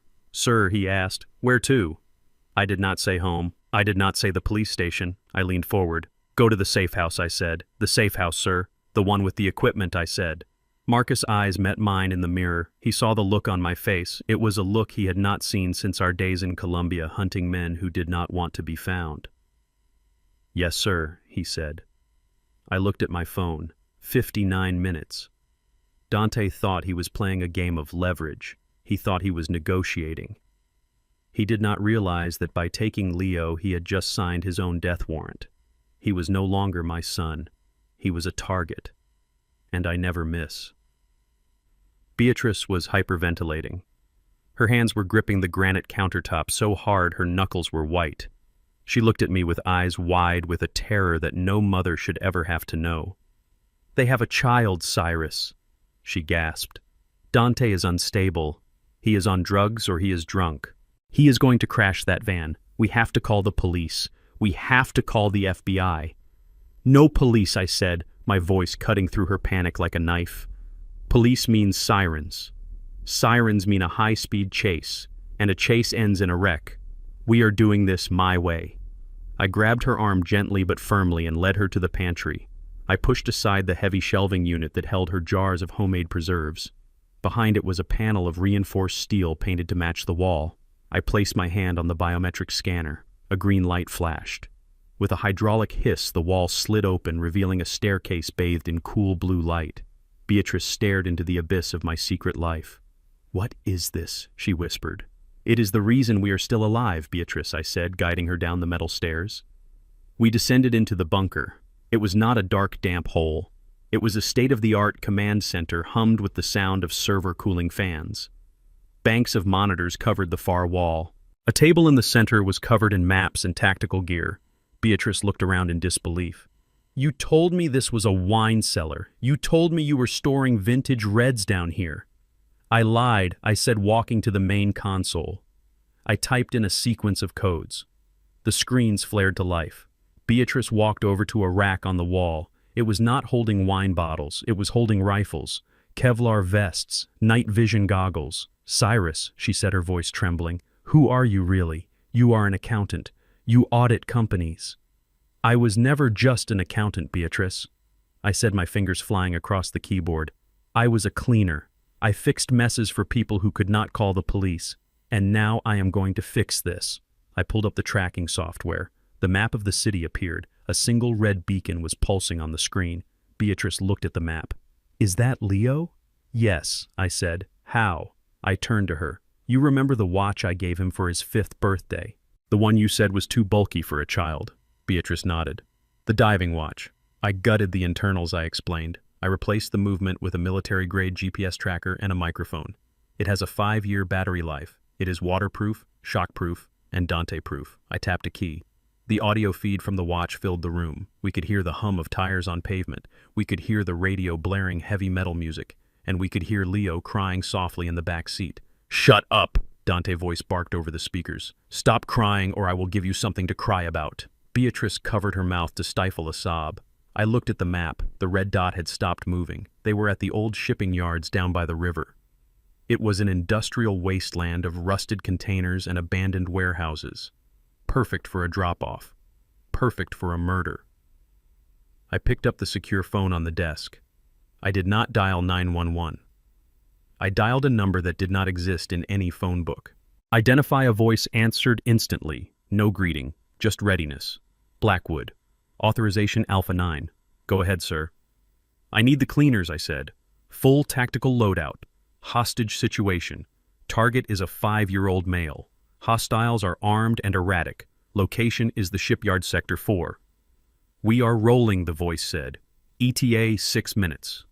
I hung up. I walked to the weapon rack. I took down a tactical vest and strapped it on over my cashmere cardigan. I checked the magazine of my sidearm. I grabbed a flashbang grenade and hooked it to my belt. "Cyrus," Beatrice said, grabbing my arm. "You are 70 years old. You cannot go out there. Let the men handle it." I looked at her. I touched her cheek. "He is my blood, Beatrice," I said. "And Dante is my mistake. I have to be the one to finish it." I kissed her forehead. "Lock the door behind me," I ordered. "Do not open it for anyone but me or Marcus." I turned and walked up the stairs. I was not an old man anymore. I was a weapon. And I was aimed at the heart of my son. The night air at the shipyard smelled of salt and diesel fuel. My black SUV rolled silently to a stop behind a stack of shipping containers. Marcus was driving. He killed the lights. 3 black vans pulled up alongside us. The side doors slid open. 12 men stepped out. They were not young men. They were veterans. Men in their 40s and 50s. Men I had helped when the government forgot them. I paid for their surgeries. I paid for their mortgages. They were loyal to the bone. The team leader, a scarred man named Ghost, walked over to my window. Sir Ghost said, "We have thermal on the warehouse. 4 heat signatures. 1 small one sitting in the corner. 3 large ones patrolling." "Dante hired muscle," I said, stepping out of the car. "He does not have friends, so he probably scraped the bottom of the barrel." "Local thugs." "Rules of engagement?" Ghost asked. I checked my weapon. "The boy is priority 1, I said. "The hostiles are expendable." "Hostiles are. But I want Dante alive. I want him to look me in the eye when he loses." Ghost nodded. He signaled his team. They moved like smoke blending into the shadows of the containers. I moved with them. My joints ached. My breath was short, but my hands were steady. We approached the main sliding door of the warehouse. It was rusted shut, but there was a smaller service door slightly ajar. Ghost held up a hand. He held up 3 fingers. 2. 1. He breached the door. The team flowed into the warehouse. I followed close behind Marcus, shielding me with his body. The warehouse was a cavern of shadows. In the center, under a single hanging bulb, sat a white van. Leo was sitting on the floor next to it, his knees pulled up to his chest. 3 men were standing around him smoking cigarettes. They looked like cheap gangsters' leather jackets and visible tattoos. Dante was pacing back and forth, shouting into his phone. "Where's the money?" he was screaming. "It has been an hour." One of the thugs saw us. He raised a shotgun. "Hey, we got company," he yelled. He did not finish the sentence. Ghost dropped him with a single non-lethal round to the chest. A beanbag slug that hit with the force of a sledgehammer. The thug folded wheezing. The other 2 thugs scrambled for their weapons. "Flash out," Marcus shouted, throwing a canister into the center of the room. I closed my eyes and covered my ears. Bang! A blinding white light filled the warehouse, followed by a deafening concussive boom. When I opened my eyes, the thugs were on the ground, clutching their ears and eyes disoriented and blind. My team was on them in seconds, zip, tying their hands and securing their weapons. Dante was stumbling around, waving his gun blindly. "I cannot see," he screamed. "I cannot see." Ghost moved in behind him and kicked the back of his knee. Dante collapsed. Ghost kicked the gun away. I did not stop for Dante. I walked straight through the smoke toward the small figure huddled on the floor. Leo looked up. His eyes were wide with terror. He was trembling. "Grandpa," he whispered. I holstered my gun. I knelt down on the dirty concrete floor. I opened my arms. "I am here, Leo," I said. "Grandpa is here." He threw himself into my arms, burying his face in my chest. He smelled like fear and innocence. I held him tight, feeling his small heart beating like a trapped bird against my ribs. "It is okay," I whispered, stroking his hair. "The bad men are gone. You are safe." I stood up, lifting him effortlessly. The adrenaline gave me the strength of a man half my age. "Take him to the car," I told Marcus. "Get him ice cream, get him whatever he wants. Just get him out of here." Marcus nodded, taking Leo gently from my arms. "I want to go home," Leo cried, reaching back for me. "You are going home, son," I said. "Marcus is going to take you to Grandma. I will be there soon." I watched Marcus carry my grandson out of the warehouse. Then I turned around. The smoke was clearing. The 3 thugs were lined up against the wall, groaning. Dante was on his knees in the center of the room. His vision was clearing. He looked up and saw me. He did not look sorry. He looked furious. "You ruined everything." He spat blood trickling from his lip where he had bitten it during the fall. "You ruined my life." I walked over to him. I looked down at the son I had raised, the son I had protected. "I did not ruin your life, Dante," I said, my voice echoing in the empty warehouse. "I just stopped paying for it." He laughed, a wet gurgling sound. "You think this is over?" he sneered. "You think you can just arrest me? I know things, Dad. I know about the shell companies. I know about the offshore accounts. If I go down, I am taking your empire with me." I signaled to Ghost. "Bring him to the chair," I said, pointing to an old rusted chair in the corner. Dante's eyes went wide. "What are you doing?" he stammered. "The police. You have to call the police." "I am not calling the police yet," I said, walking toward him. "You wanted to play the gangster Dante. You wanted to kidnap children and make demands. Well, now you are in the big leagues. And in the big leagues, we do not call the cops until we have cleaned up the mess."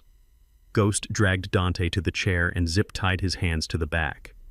I pulled up a crate and sat down in front of him. We were knee to knee. "Now," I said, leaning forward, "let us talk about those contracts you signed in my name. Because before I hand you over to the FBI, I need to know exactly how deep of a hole you have dug for yourself." Dante swallowed hard. He looked at the hard faces of the veterans surrounding him. He looked at me. And for the first time that night, he realized that his father was not the victim. His father was the judge, the jury, and the executioner. "Start talking, son," I said, "or we are going to be here a long time." The rusty metal chair groaned under Dante's weight as he shifted, trying to find a comfortable position for his zip-tied wrists. His lip was swollen and a line of dried blood ran down his chin, but his eyes were bright with a manic, feverish light. He looked at me and he laughed. It was a wet, broken sound that echoed off the corrugated steel walls of the warehouse. "You think this is it?" he wheezed, spitting a glob of blood onto the concrete. "You think tying me up solves your problem? You have no idea what I have done, Dad. You have no idea what I have signed." I sat on the crate opposite him, my hands resting on my knees. I watched him with the patience of a man who has spent 40 years unraveling complex financial knots. "Enlighten me, Dante," I said. Dante grinned, exposing red-stained teeth. "I leveraged the company. Blackwood Holdings. I signed a merger agreement last week with a development firm in Dubai. I put up the entire portfolio as collateral. If I do not show up for the closing tomorrow, the deal falls through. The penalties alone will bankrupt you." He leaned forward as much as the restraints would allow, his eyes widening with triumph. "I signed everything in your name," he hissed. "I have your power of attorney, remember? I forged it 3 years ago. If I go to prison, you go to the poorhouse. I burned the ship's dad. If I sink, you sink with me. So you are going to cut these ties. You are going to give me the money, and you are going to thank me for not ruining your legacy." I stared at him. I looked at the arrogance that had survived even a tactical takedown. He truly believed he was the smartest man in the room. He truly believed he held the detonator. "Is that all?" I asked. Dante blinked, confused by my lack of panic. "Is that all? Dad, I just told you I put a $50 million lien on your company. I signed promissory notes. I took out loans against the equity of the headquarters. I have buried you in so much paper you will never dig your way out. You need me to fix this." I stood up slowly. I walked over to the small table where Ghost had placed my leather satchel. I opened it and pulled out a single thin blue folder. I walked back to Dante and held it up. "You see this, Dante?" I asked. "What is that?" he sneered. "My personnel file." "No," I said. "This is the incorporation document for Blackwood Holdings, LLC, the company you have been CEO of for 5 years, so what he said." I opened the folder. "Read the second paragraph," I said, holding it in front of his face. Dante squinted. "It says it is a limited liability company." "Keep reading," I said. He scanned the legal jargon. His eyes stopped moving. He frowned. "Sole asset holding none," he read slowly. "Purpose educational simulation and non-equity management." He looked up at me.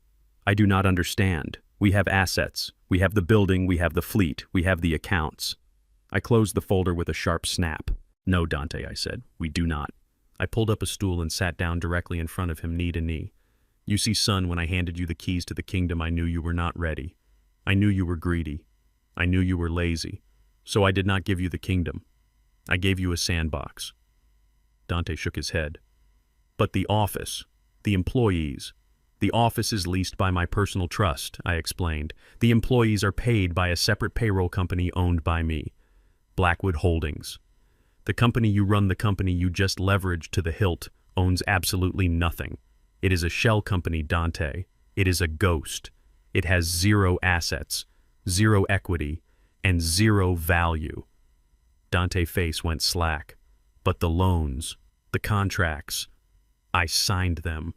"Yes, you did," I said. "And since Blackwood Holdings has no collateral to back those loans, do you know who becomes liable for the debt?" He stared at me, breathing shallowly. "The signatory," I said, pointing a finger at his chest. "You." Dante shook his head violently. "No. No. I signed as CEO. The corporate veil protects me." I laughed. It was a cold sound. The corporate veil only exists if the corporation is solvent, Dante. But here is the kicker. Since you forged my signature on the power of attorney, which I can prove with forensic handwriting analysis, you committed fraud. Fraud pierces the corporate veil instantly. Those loans you took out, that merger penalty, the $50 million in debt, it does not belong to me. It does not belong to Blackwood Holdings. It belongs to you, personally." Dante started to hyperventilate. "No, that is impossible. It is accounting 101, I said relentlessly. "You did not bankrupt me, Dante. You bankrupted yourself. You owe $50 million to banks and developers, and you do not have a dime to your name. You are not a businessman. You are just a man with a very expensive signature and no way to pay for it." Dante slumped in the chair. The fight drained out of him, leaving only a hollow, terrified shell. "I am ruined," he whispered. I stood up and walked away from him, turning my back. "Oh, son," I said, looking at the dark corners of the warehouse. "Being ruined by the banks is the least of your problems. Banks just sue you. Banks just take your future wages. Banks follow the law." I turned back to him. "But you did not just borrow from banks, did you?" Dante's head snapped up. His eyes were wide with a primal fear. I know about the bridge loans, Dante, I said, my voice dropping to a dangerous whisper. I audited your personal ledger. When the bank stopped giving you cash, you went to the street. You borrowed $2 million from the Vipers. Dante began to struggle against the zip ties. Dad, wait. The Vipers are not bankers, I continued. They do not send demand letters. They send men with baseball bats and blowtorches. They do not care about shell companies. They care about their money. And you told them you were good for it because your father was Cyrus Blackwood. I pulled out my phone. The screen glowed in the dim light. I just sent a text message, I said, showing him the screen. Dante squinted. Who did you text? A man named Sergey, I said. I believe he handles collections for the Vipers. I sent him a GPS pin. Dante screamed. No, Dad, no. You cannot do that. They will kill me. They will cut me into pieces. I put the phone back in my pocket. You threatened my wife, I said. You kidnapped my grandson. You pulled a gun on me. You tried to destroy my life. Did you really think I would protect you from yours?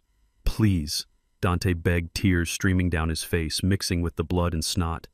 Please, Dad. I am sorry. I will do anything. I will go to prison. Call the police. Please call the police. Do not let them take me. I checked my watch. Sergey is very efficient, I said. He is usually about 10 minutes away. I signaled to Ghost and the rest of the team. Pack it up, I ordered. We are leaving. Wait! Dante shrieked, struggling so hard the chair rocked on its legs. You cannot leave me here. You cannot leave me for them. I am your son. I stopped at the heavy metal door. I looked back at him one last time. My son died a long time ago, I said. You are just a bad investment that finally came due. We walked out into the cool night air. The heavy metal door slammed shut, sealing Dante in with his darkness. Ghost looked at me as we walked to the SUV. Are the Vipers really coming, sir? He asked. I nodded. They are coming. But I did not tell Ghost the whole truth. I had sent the location to the Vipers, yes. But 5 minutes before that, I had sent the same location to someone else. I had sent it to the FBI. I wanted Dante to feel the terror of the mob coming for him. I wanted him to sweat and scream and pray for the police, but I did not want him dead. Death was too easy. I wanted him in a federal cell for the next 20 years thinking about the empire he threw away. I got into the car. Let us go, I said. As we drove away, I saw headlights in the distance. 2 distinct groups of cars approaching the warehouse from opposite directions. The collision was inevitable. And Dante was right in the middle of it. The headlights that cut through the darkness of the shipyard were blinding. Dante squeezed his eyes shut and curled into a fetal position against the rusty chair. He was sobbing. He was begging. He thought the Vipers had arrived with their blowtorches and their pliers to collect the $2 million he did not have. He screamed for mercy. He screamed that he would pay them double if they just let him live. He screamed that it was all my fault. I stood by my SUV and watched him. I watched the son I had raised reduce himself to a puddle of cowardice. It was a pathetic sight. But the men stepping out of the approaching vehicles were not wearing leather jackets. They were wearing windbreakers with 3 yellow letters emblazoned on the back, FBI. I had not called the Vipers to kill him. I had called the Vipers to scare him, but I had called the FBI to end him. Federal agents, drop your weapons. My team, the cleaners, had already holstered their guns. They stepped back, hands visible, professionals to the end. They knew the drill. Dante opened his eyes. He blinked in the harsh glare of the tactical lights. He saw the badges. He saw the federal warrants. It is the feds, he whispered. His voice was filled with a confusing mixture of relief and horror. He was not going to die tonight, but his life as a free man was over.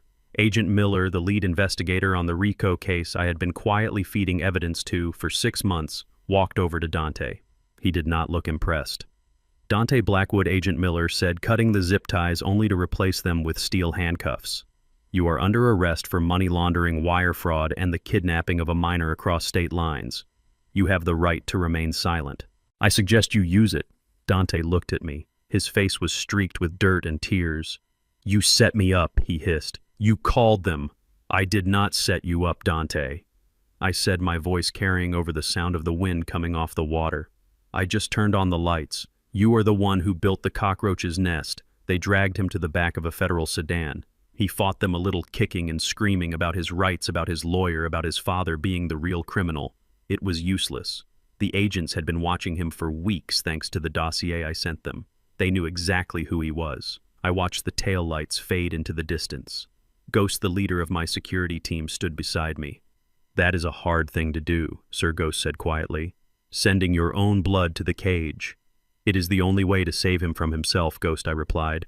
"In prison, he cannot borrow money from the mob. In prison, he cannot hurt his mother. It is a rescue mission. It just does not feel like one." I got into my car. "Go to the federal building," I told Marcus. "I want to be there when they start asking questions." The interrogation room was cold. It smelled of coffee and nervous sweat.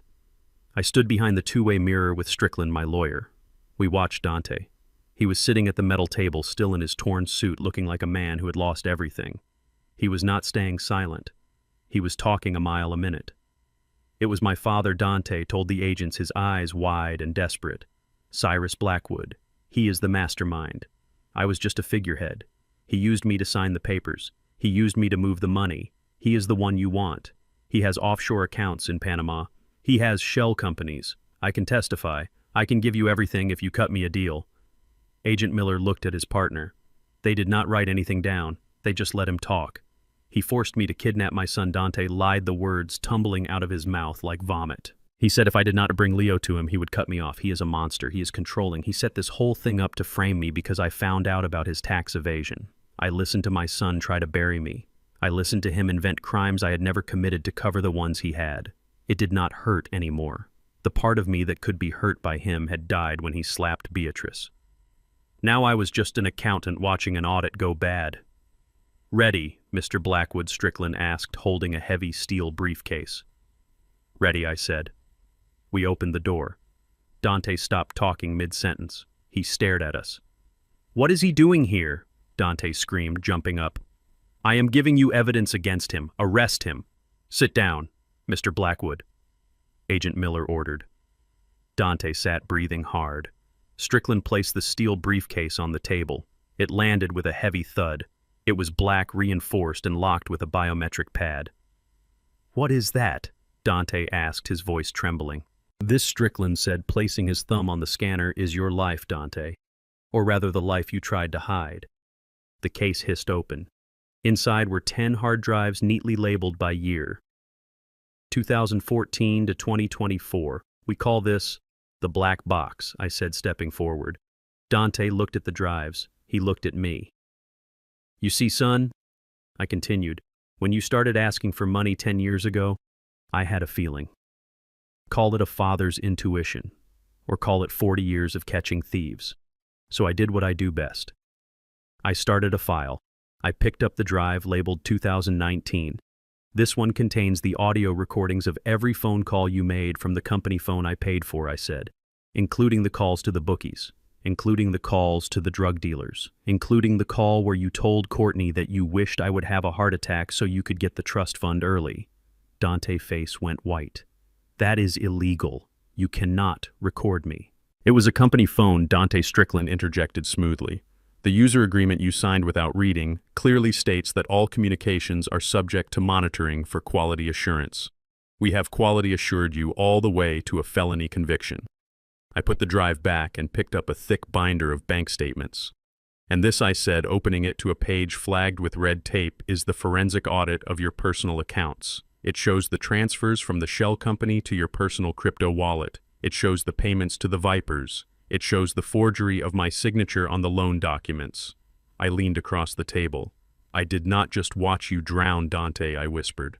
"I documented the water level rising, every lie, every theft, every betrayal. I kept it all. I was waiting for you to turn it around. I was waiting for you to grow up. Instead, you tried to kill your mother." Dante slumped in his chair. He looked at the mountain of evidence. He looked at the agents who were now looking at him not as a witness but as a prey. "You knew," Dante whispered. "You knew the whole time. I knew everything I said." "Then why?" he asked, tears welling up in his eyes. "Why did you let me go this far?" "Because you had to choose your own fate," I said, "and you chose greed." Dante put his head on the table and began to weep. It was the sound of a man realizing there was no one left to blame.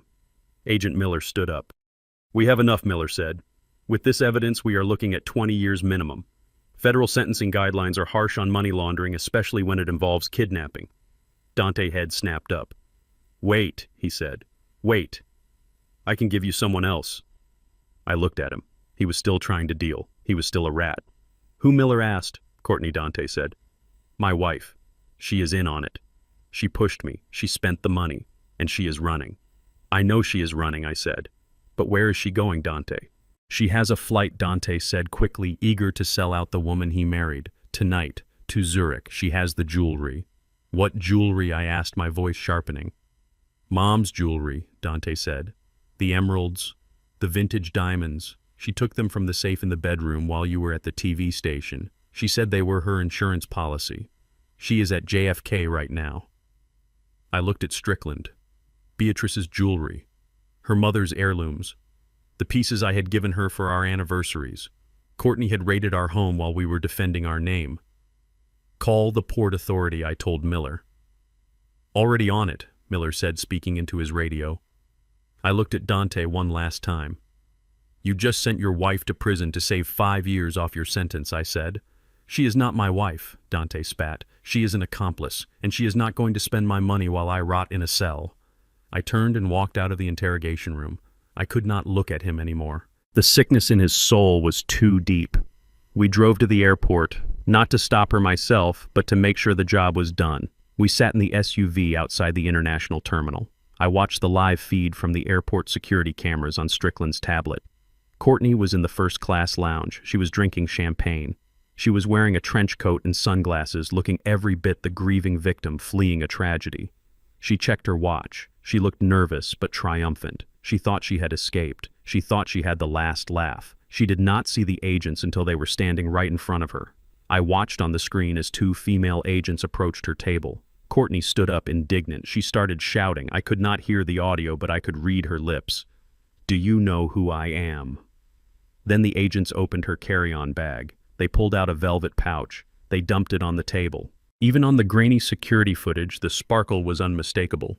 Beatrice's emerald necklace, the diamond brooding, the pearls from our wedding day. Courtney's face crumbled. She tried to run. She actually tried to run in heels on the polished floor of the lounge. They tackled her before she made it 3 steps. The champagne glass shattered on the floor. Her sunglasses flew off. They cuffed her hands behind her back while she screamed at the ceiling. Strickland closed the tablet. "Target secured."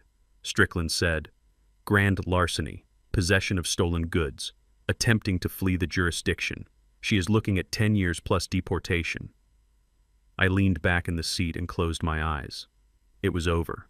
The empire of lies my son and his wife had built was gone. They were in custody. The money was accounted for. My grandson was safe with his mother. But as the adrenaline faded, the exhaustion set in. I was 70 years old. I had just orchestrated the destruction of my own family. "Take me home, Marcus," I said. The car pulled away from the curb. I watched the airport disappear in the rearview mirror. I felt lighter but also hollow. I had won the war. But the cost of victory was silence. The silence of an empty house. The silence of a legacy with no heir. But then I thought of Leo. I thought of the way he held on to me in the warehouse. Maybe the legacy was not dead. Maybe it just skipped a generation. I took out my phone and sent a text to Beatrice. "They are caught. I am coming home. Put the kettle on." We had a lot of work to do. We had to rebuild. But this time we would build on a foundation of truth. And we would be careful about who we let in the front door. The courthouse was a circus. That is the only word for it. Outside on the steps, protesters were holding signs. Some supported me, but many others supported Dante and Courtney. Their lawyers had done a masterful job of poisoning the well before the jury was even seated. They painted a picture of a controlling patriarch, a bitter old man who could not stand that his son had married a white woman. They spun a narrative of reverse racism and toxic parenting. They called me a tyrant who used money to enslave his children. I watched from the window of the witness waiting room.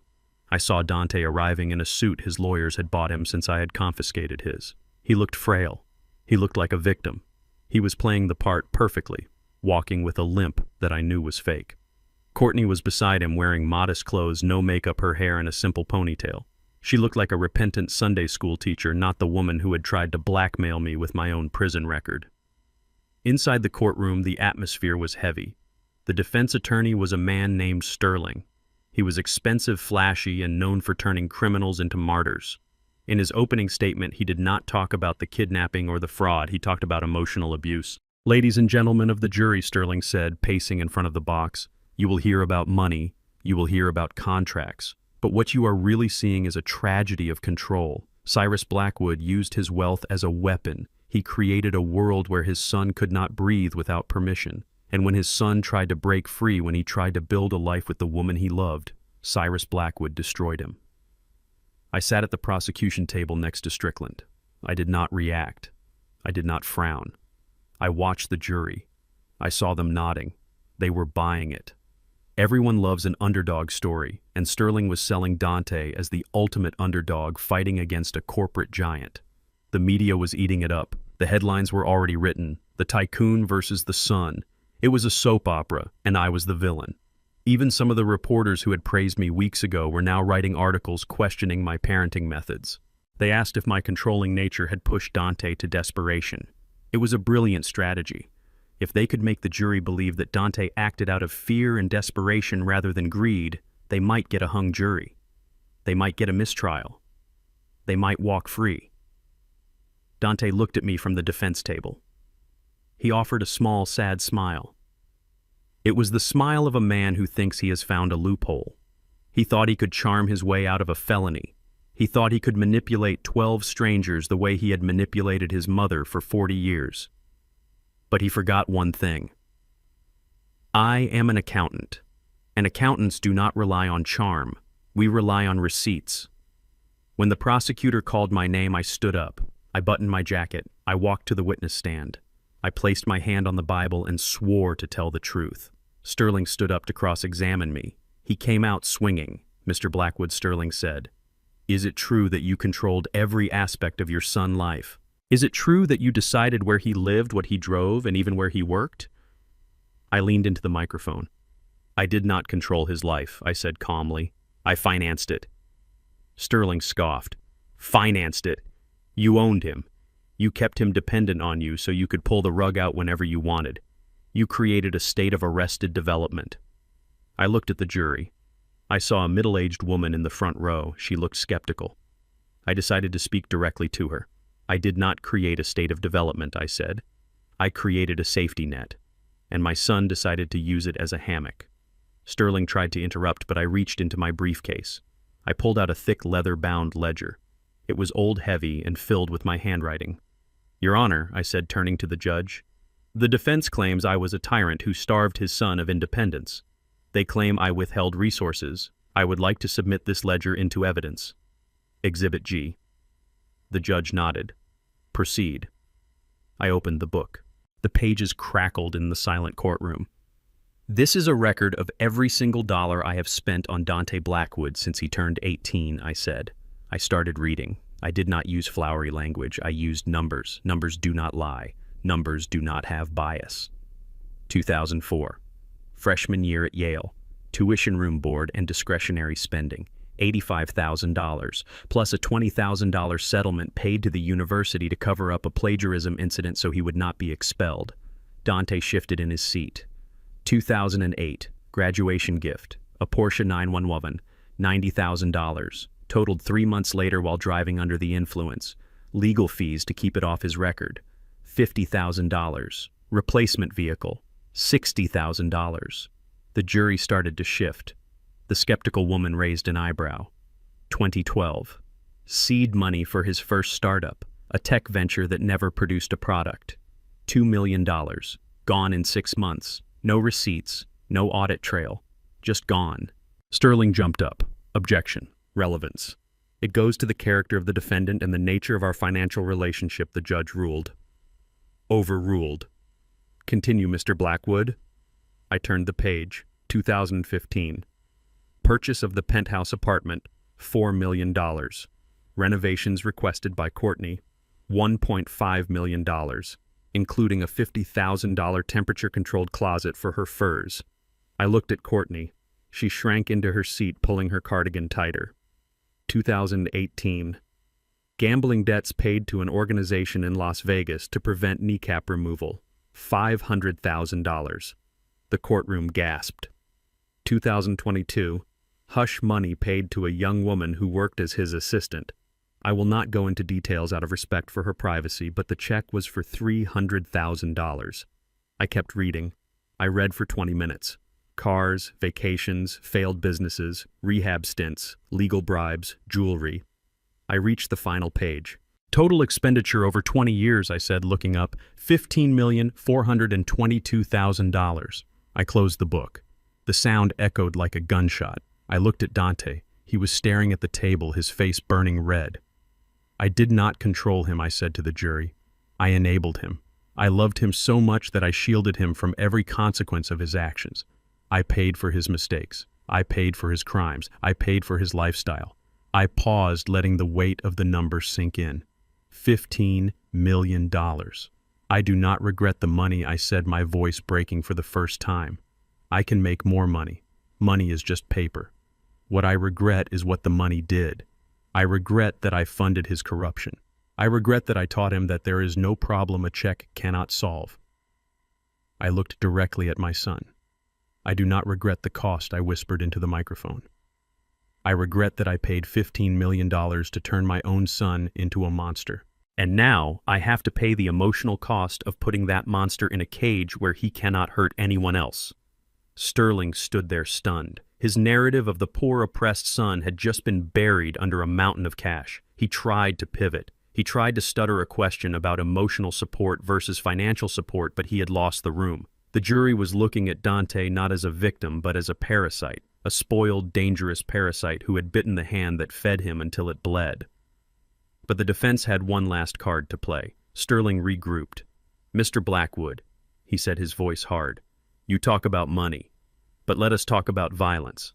You claim self-defense in your home. You claim your son was the aggressor. But we only have your word and the word of your paid mercenaries." "No," I said. "We have more than that." I nodded to the prosecutor. "Your Honor, the state calls for the introduction of Exhibit H, the security footage from the Blackwood dining room on Thanksgiving night." Sterling objected immediately. "That footage is prejudicial. It is edited. It is taken out of context." The judge reviewed the file. "It is time-stamped. It is continuous. It is admissible. Play it." The lights in the courtroom dimmed. A large screen descended from the ceiling. The video began to play. It was silent at first, then the audio kicked in. The jury watched as Dante screamed at us. They heard the entitlement in his voice. They heard Courtney cruel laughter. And then they saw it. They saw Beatrice, my wife, the woman who had baked them pies and knit them sweaters, sitting in her chair trembling. They saw Dante tower over her. They saw him pull back his hand. And they saw him strike her. The slap sounded like a thunderclap in the quiet courtroom. It was violent. It was vicious. It was the act of a coward. Beatrice fell to the floor. The entire courtroom recoiled. A collective gasp sucked the air out of the room. The skeptical woman in the jury box covered her mouth with her hand. A man in the back row stood up and sat back down, muttering a curse. Then they saw Courtney. They saw her clap. That was the nail in the coffin. Whatever sympathy the jury might have had, whatever doubt Sterling had managed to sow about toxic parenting, evaporated in that split second. They did not see a misunderstood son. They saw a man beating his elderly mother. They did not see a supportive wife. They saw a sociopath cheering him on. I looked at Dante. He was refusing to look at the screen. He was staring at his hands, the same hands that had struck the woman who gave him life. The video continued. It showed the gun. It showed the threat. It showed Marcus taking him down. But nobody was watching that part. They were still processing the slap.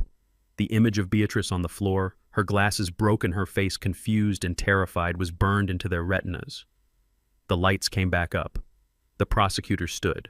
"No further questions, Your Honor." I stepped down from the witness stand. I walked past the defense table. I did not look at Dante. I did not look at Courtney. I looked at Beatrice sitting in the front row. She was crying silently. I went to her and took her hand. "It is over, Beatrice," I whispered. "They saw. They know." Sterling tried to salvage his closing argument, but it was useless. He was speaking to a wall of stone. The jury would not look him in the eye. They would not look at Dante. They looked at the door to the deliberation room, ready to end this. Dante knew it too. He slumped in his chair, his head in his hands. He knew that $15 million could buy a lot of things, but it could not buy unseeing what that jury had just seen. He was done, and he knew it. The gavel did not make a loud noise when it hit the wood block, but the sound reverberated through my life like a thunderclap closing a 40-year storm. Judge Harrison looked down at the defense table over his spectacles. He did not look angry. He looked disappointed. He had seen the evidence. He had seen the slap. He had seen the financial rape of a family trust. The defendant, Dante Blackwood, is hereby sentenced to 180 months in a federal correctional facility, the judge said, his voice monotone and final. That is 15 years, Dante. 15 years for money laundering, wire fraud, and kidnapping. There is no parole in the federal system. You will serve 85% of that time. You will be 55 years old when you walk free. Dante did not scream. He did not cry. He just slumped forward until his forehead touched the mahogany table. It was the posture of a man who realized that his charm had finally bounced like a bad check. The judge turned to Courtney. She was trembling so hard her chair was vibrating against the floor. Courtney Vane, the judge continued. For your role in the conspiracy and for grand larceny, you are sentenced to 120 months, 10 years. However, due to the violation of your visa status upon completion of your sentence, you will be immediately remanded to the custody of ICE for deportation to your country of origin. Courtney let out a wail that sounded like a wounded animal. No, please. I have nothing there. I do not know anyone there. I am an American. You are a guest who violated the hospitality of this nation, the judge said, cutting her off. And you are a guest who stole from the people who fed you. Then came the financial hammer. The judge ordered full restitution. Every asset Dante and Courtney had touched was seized. The penthouse contents, the designer clothes, the jewelry, even the cash in their pockets. It was all property of the court, now destined to pay back the creditors and the victims. I watched the bailiffs move in. They cuffed Dante, hands behind his back. The steel clicked. It was the same sound as the lock on my front door the night I threw them out. Dante looked back at me one last time. His eyes were empty. He was looking for his father, but his father was not there. Only the forensic accountant was there, tallying the final column of the ledger. They led them away through the side door. The heavy oak door swung shut. It was over. I felt a hand on my arm. It was Beatrice. She was not smiling, but she was breathing easier. The fear was gone from her eyes. "Let us go home, Cyrus," she whispered. We walked out of the courthouse. The reporters were still there, but I did not stop. I had said my piece. I helped my wife into the car. The city looked different through the window. It looked cleaner, but I knew there was one last transaction to handle, one last conversation.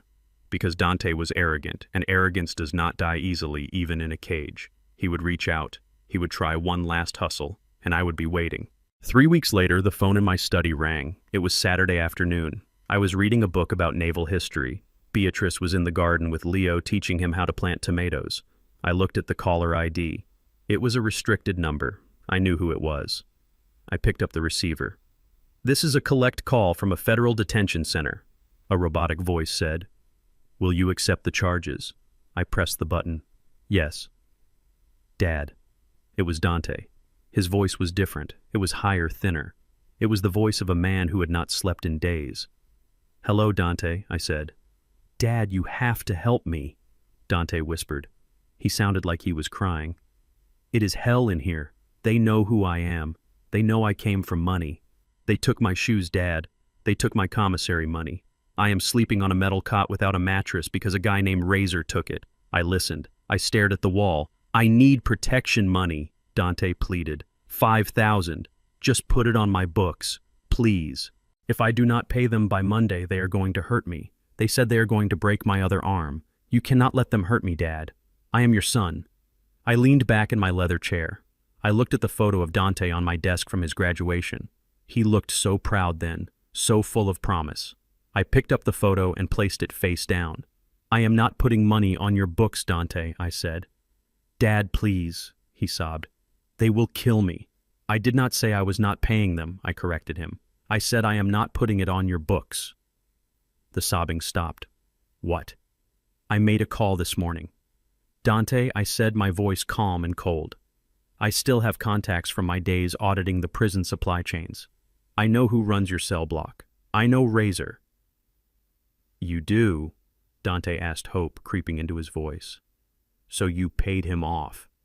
You paid him to leave me alone." "No," I said. "I paid him to do a job." There was silence on the line. The static of the prison connection hissed in my ear. "What job?" Dante whispered. "Hey." "I paid him $2,000 a month," I said. "To make sure you wake up at 6 every morning. To make sure you make your bed. To make sure you work in the laundry room every single shift.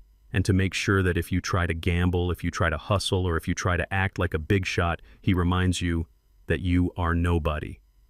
"Dad, no." Dante gasped. "I paid for a babysitter, Dante," I said.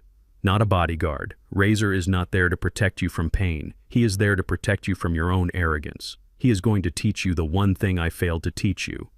"What is that?" Dante choked out. "Humility," I said. "You are going to scrub floors, Dante. You are going to wash sheets covered in other men's sweat, and you are going to do it for 15 cents an hour. And if you complain, Razor has instructions to explain the reality of your situation to you." "You are the devil," Dante screamed. "You are my father, and you sold me to the wolves." "I did not sell you," I said. "I enrolled you in school. This is your education, son. Learn to work or learn to bleed. It is up to you." I did not wait for his answer.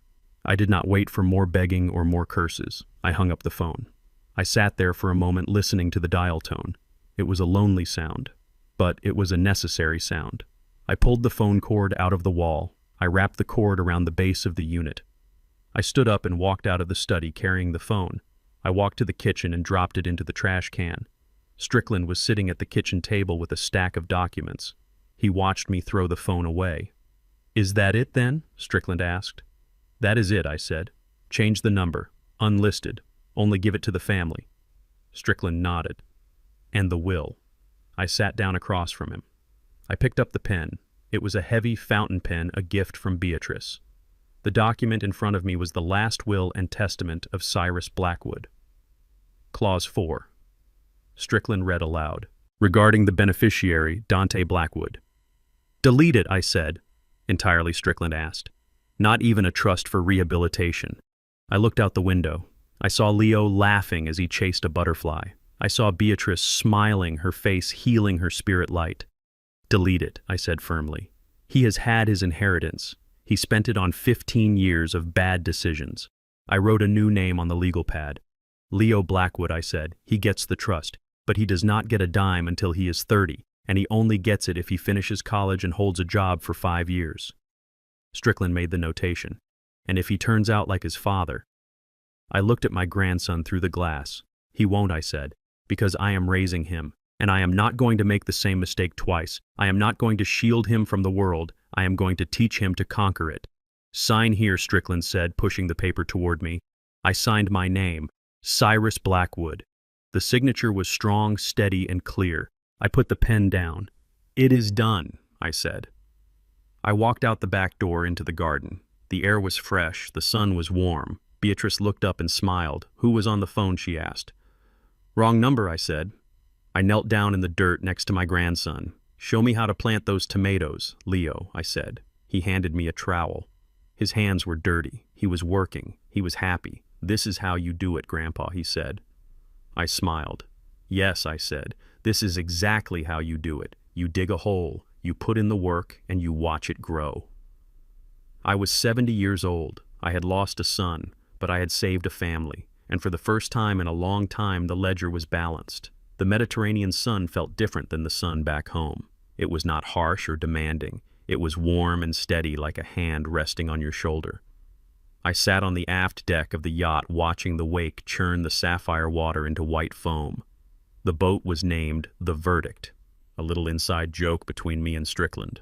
It was a 100-foot vessel, quiet, powerful, and paid for in cash. 5 years had passed since the night of the warehouse. 5 years since the trial.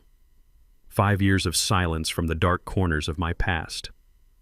I took a sip of my iced tea and adjusted my sunglasses. Down on the lower deck I could see a boy sitting with a fishing rod. Leo was 10 years old now. He had grown tall, lanky, and sharp. He did not look like his father. He looked like his grandmother. He had Beatrice's kind eyes and her patient hands. "Leo, reel it in." Slow, I called down. "Do not fight the line. Let the fish do the work." "Yes," Grandpa Leo called back. His voice was clear and respectful. He did not whine. He did not demand. He listened. I watched him adjust his grip. He was a good boy. He was on the honor roll at his new school in Switzerland. He spoke 3 languages. He knew the value of $1 because I made him earn his allowance by polishing the deck brass. He was not growing up with a silver spoon. He was growing up with a compass. Beatrice walked out from the cabin. She was wearing a white linen dress and a wide-brimmed hat. She looked younger than she had in decades. The stress lines around her mouth were gone. The shadow that Dante had cast over her life had finally lifted, letting the light back in. She sat down next to me and placed a hand on my knee. "He looks happy," she said, watching Leo. "He is happy," I said. "He is safe." Beatrice sighed. It was a contented sound, the sound of a woman who no longer wakes up afraid of what the day will bring. "It is hard to believe it has been 5 years," she said. "It feels like a lifetime ago." "It was a lifetime ago," I said. "That was a different life, a life where we walked on eggshells. This is the life we earned." I looked at the horizon. The water stretched out forever, blue meeting blue. It was clean. That was the word that kept coming to my mind. Clean. No more lies. No more hidden debts. No more looking over my shoulder waiting for the knife. But peace requires vigilance. Even here in the middle of the ocean, I kept tabs on the loose ends. I picked up the tablet sitting on the table next to me. Strickland sent me a monthly report. It was a simple document. No commentary, just facts. I did not need commentary. I opened the file. The first section was titled Inmate 78442054. Dante. The report was brief. Dante had been transferred to a medium security facility in Pennsylvania. He was no longer in protective custody. He was in the general population. He had a job. He was assigned to the kitchen. I read the details. 0400 hours report to mess hall. Scrape trays, wash pots, scrub floors, wage 12 cents an hour. I closed my eyes and pictured it. My son, the boy who wore $3,000 suits and demanded 5-star service, was now standing in steam and grease, scraping half-eaten food off plastic trays. He was doing the work he thought he was too good for. He was learning humility the hard way, one dirty plate at a time. There were no more calls for protection money, no more begging. He had stopped calling 3 years ago when he realized I blocked the number. The prison chaplain sent a note once saying Dante was finding religion. I did not reply. Men like Dante find God when they run out of other options. It is not faith. It is a hustle. I scrolled down to the second section. Courtney Vane. After her deportation, she had been sent back to her country of citizenship, a small nation in Eastern Europe she had not visited since she was a child. She did not speak the language well. She did not have money. The authorities there knew about her criminal record in the States, so she could not get a visa to travel anywhere else. She was trapped. The report included a photograph taken by one of Strickland investigators. It showed a woman standing outside a smoky bar, wearing a faded apron and comfortable shoes. She looked older than 40. Her face was lined and hard. She was smoking a cigarette, looking at the ground. She was a waitress. She was serving drinks to men who did not care about her modeling career or her father empire. She was working for tips. I looked at the photo. I did not feel joy. I did not feel gloating. I felt a cold sense of balance. The scales had tipped wildly for years, but now they were level. Gravity had done its job. They had fallen to exactly where they belonged. Beatrice leaned over and looked at the screen. She saw the photo of Courtney. She saw the report on Dante. She did not say anything for a long time. She just looked at the reality of what had happened to our family. Then she looked at me. Her eyes were searching. "Cyrus," she asked softly, "do you ever feel sad? Do you ever regret it?" I turned off the tablet and set it face down on the table. I looked at my wife. I looked at the bruise on her soul that had finally healed. I thought about her question. It was a fair question. A father is supposed to protect his children. A father is supposed to forgive. But I was not just a father. I was a guardian. "Beatrice," I said, taking her hand, "imagine you have a leg that is infected. It is gangrenous. The rot is spreading. It is poisoning your blood. It is killing you slowly. The doctor tells you that you have to cut it off." I paused, looking at Leo, reeling in a fish down on the deck.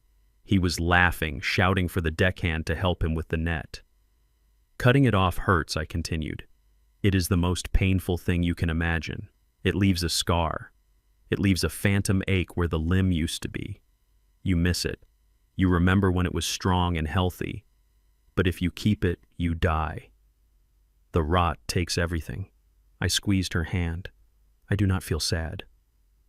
"Beatrice," I said, "I feel light. I feel the relief of a man who survived a fever. I cut off the limb to save the body. I cut off the rot to save us, and to save him. I pointed at Leo. If Dante were here, Leo would be a pawn, I said. He would be leverage. He would be corrupted. Now he has a chance. He has a future. That is not something to regret. That is something to celebrate. Beatrice nodded. She understood. She had always understood. She just needed to hear me say it. She leaned her head on my shoulder. "You are a good man, Cyrus," she whispered. "I am a necessary man," I corrected gently. My phone on the table buzzed. It was a priority notification, the special ringtone I have for the main trust account. I picked it up. It was a notification from the bank in Zurich. The quarterly dividends from the hotel conglomerate had just posted. Deposit received. $50,000 USD, $50 million in 1 quarter. The business was thriving. Since I removed the leech of Dante's shell company, since I stopped hemorrhaging cash to cover his mistakes, the empire had doubled in value. The hotels were full. The investments were sound. The audit was clean. I looked at the number. It was just a number. It was pixels on a screen. It did not make my heart race. It did not make me feel powerful. The power was not in the money. The power was in the silence. The power was in sitting on this deck with my wife and knowing that no one was coming to take it away. No one was plotting. No one was lying. I looked at Beatrice. "Who is it?" she asked lazily. Her eyes closed against the sun. "Spam," I said. I pressed the power button on the phone. I held it down. The screen went black. I put the phone in my pocket. I stood up and offered my hand to my wife. "Come on, Beatrice," I said. "Leo caught a fish. Let us go see if it is big enough for dinner." She smiled and took my hand. We walked down the stairs to the lower deck. The sun was setting, painting the sky in shades of purple and gold. The water was calm. I was 75 years old. I had lost a son, but I had saved a family.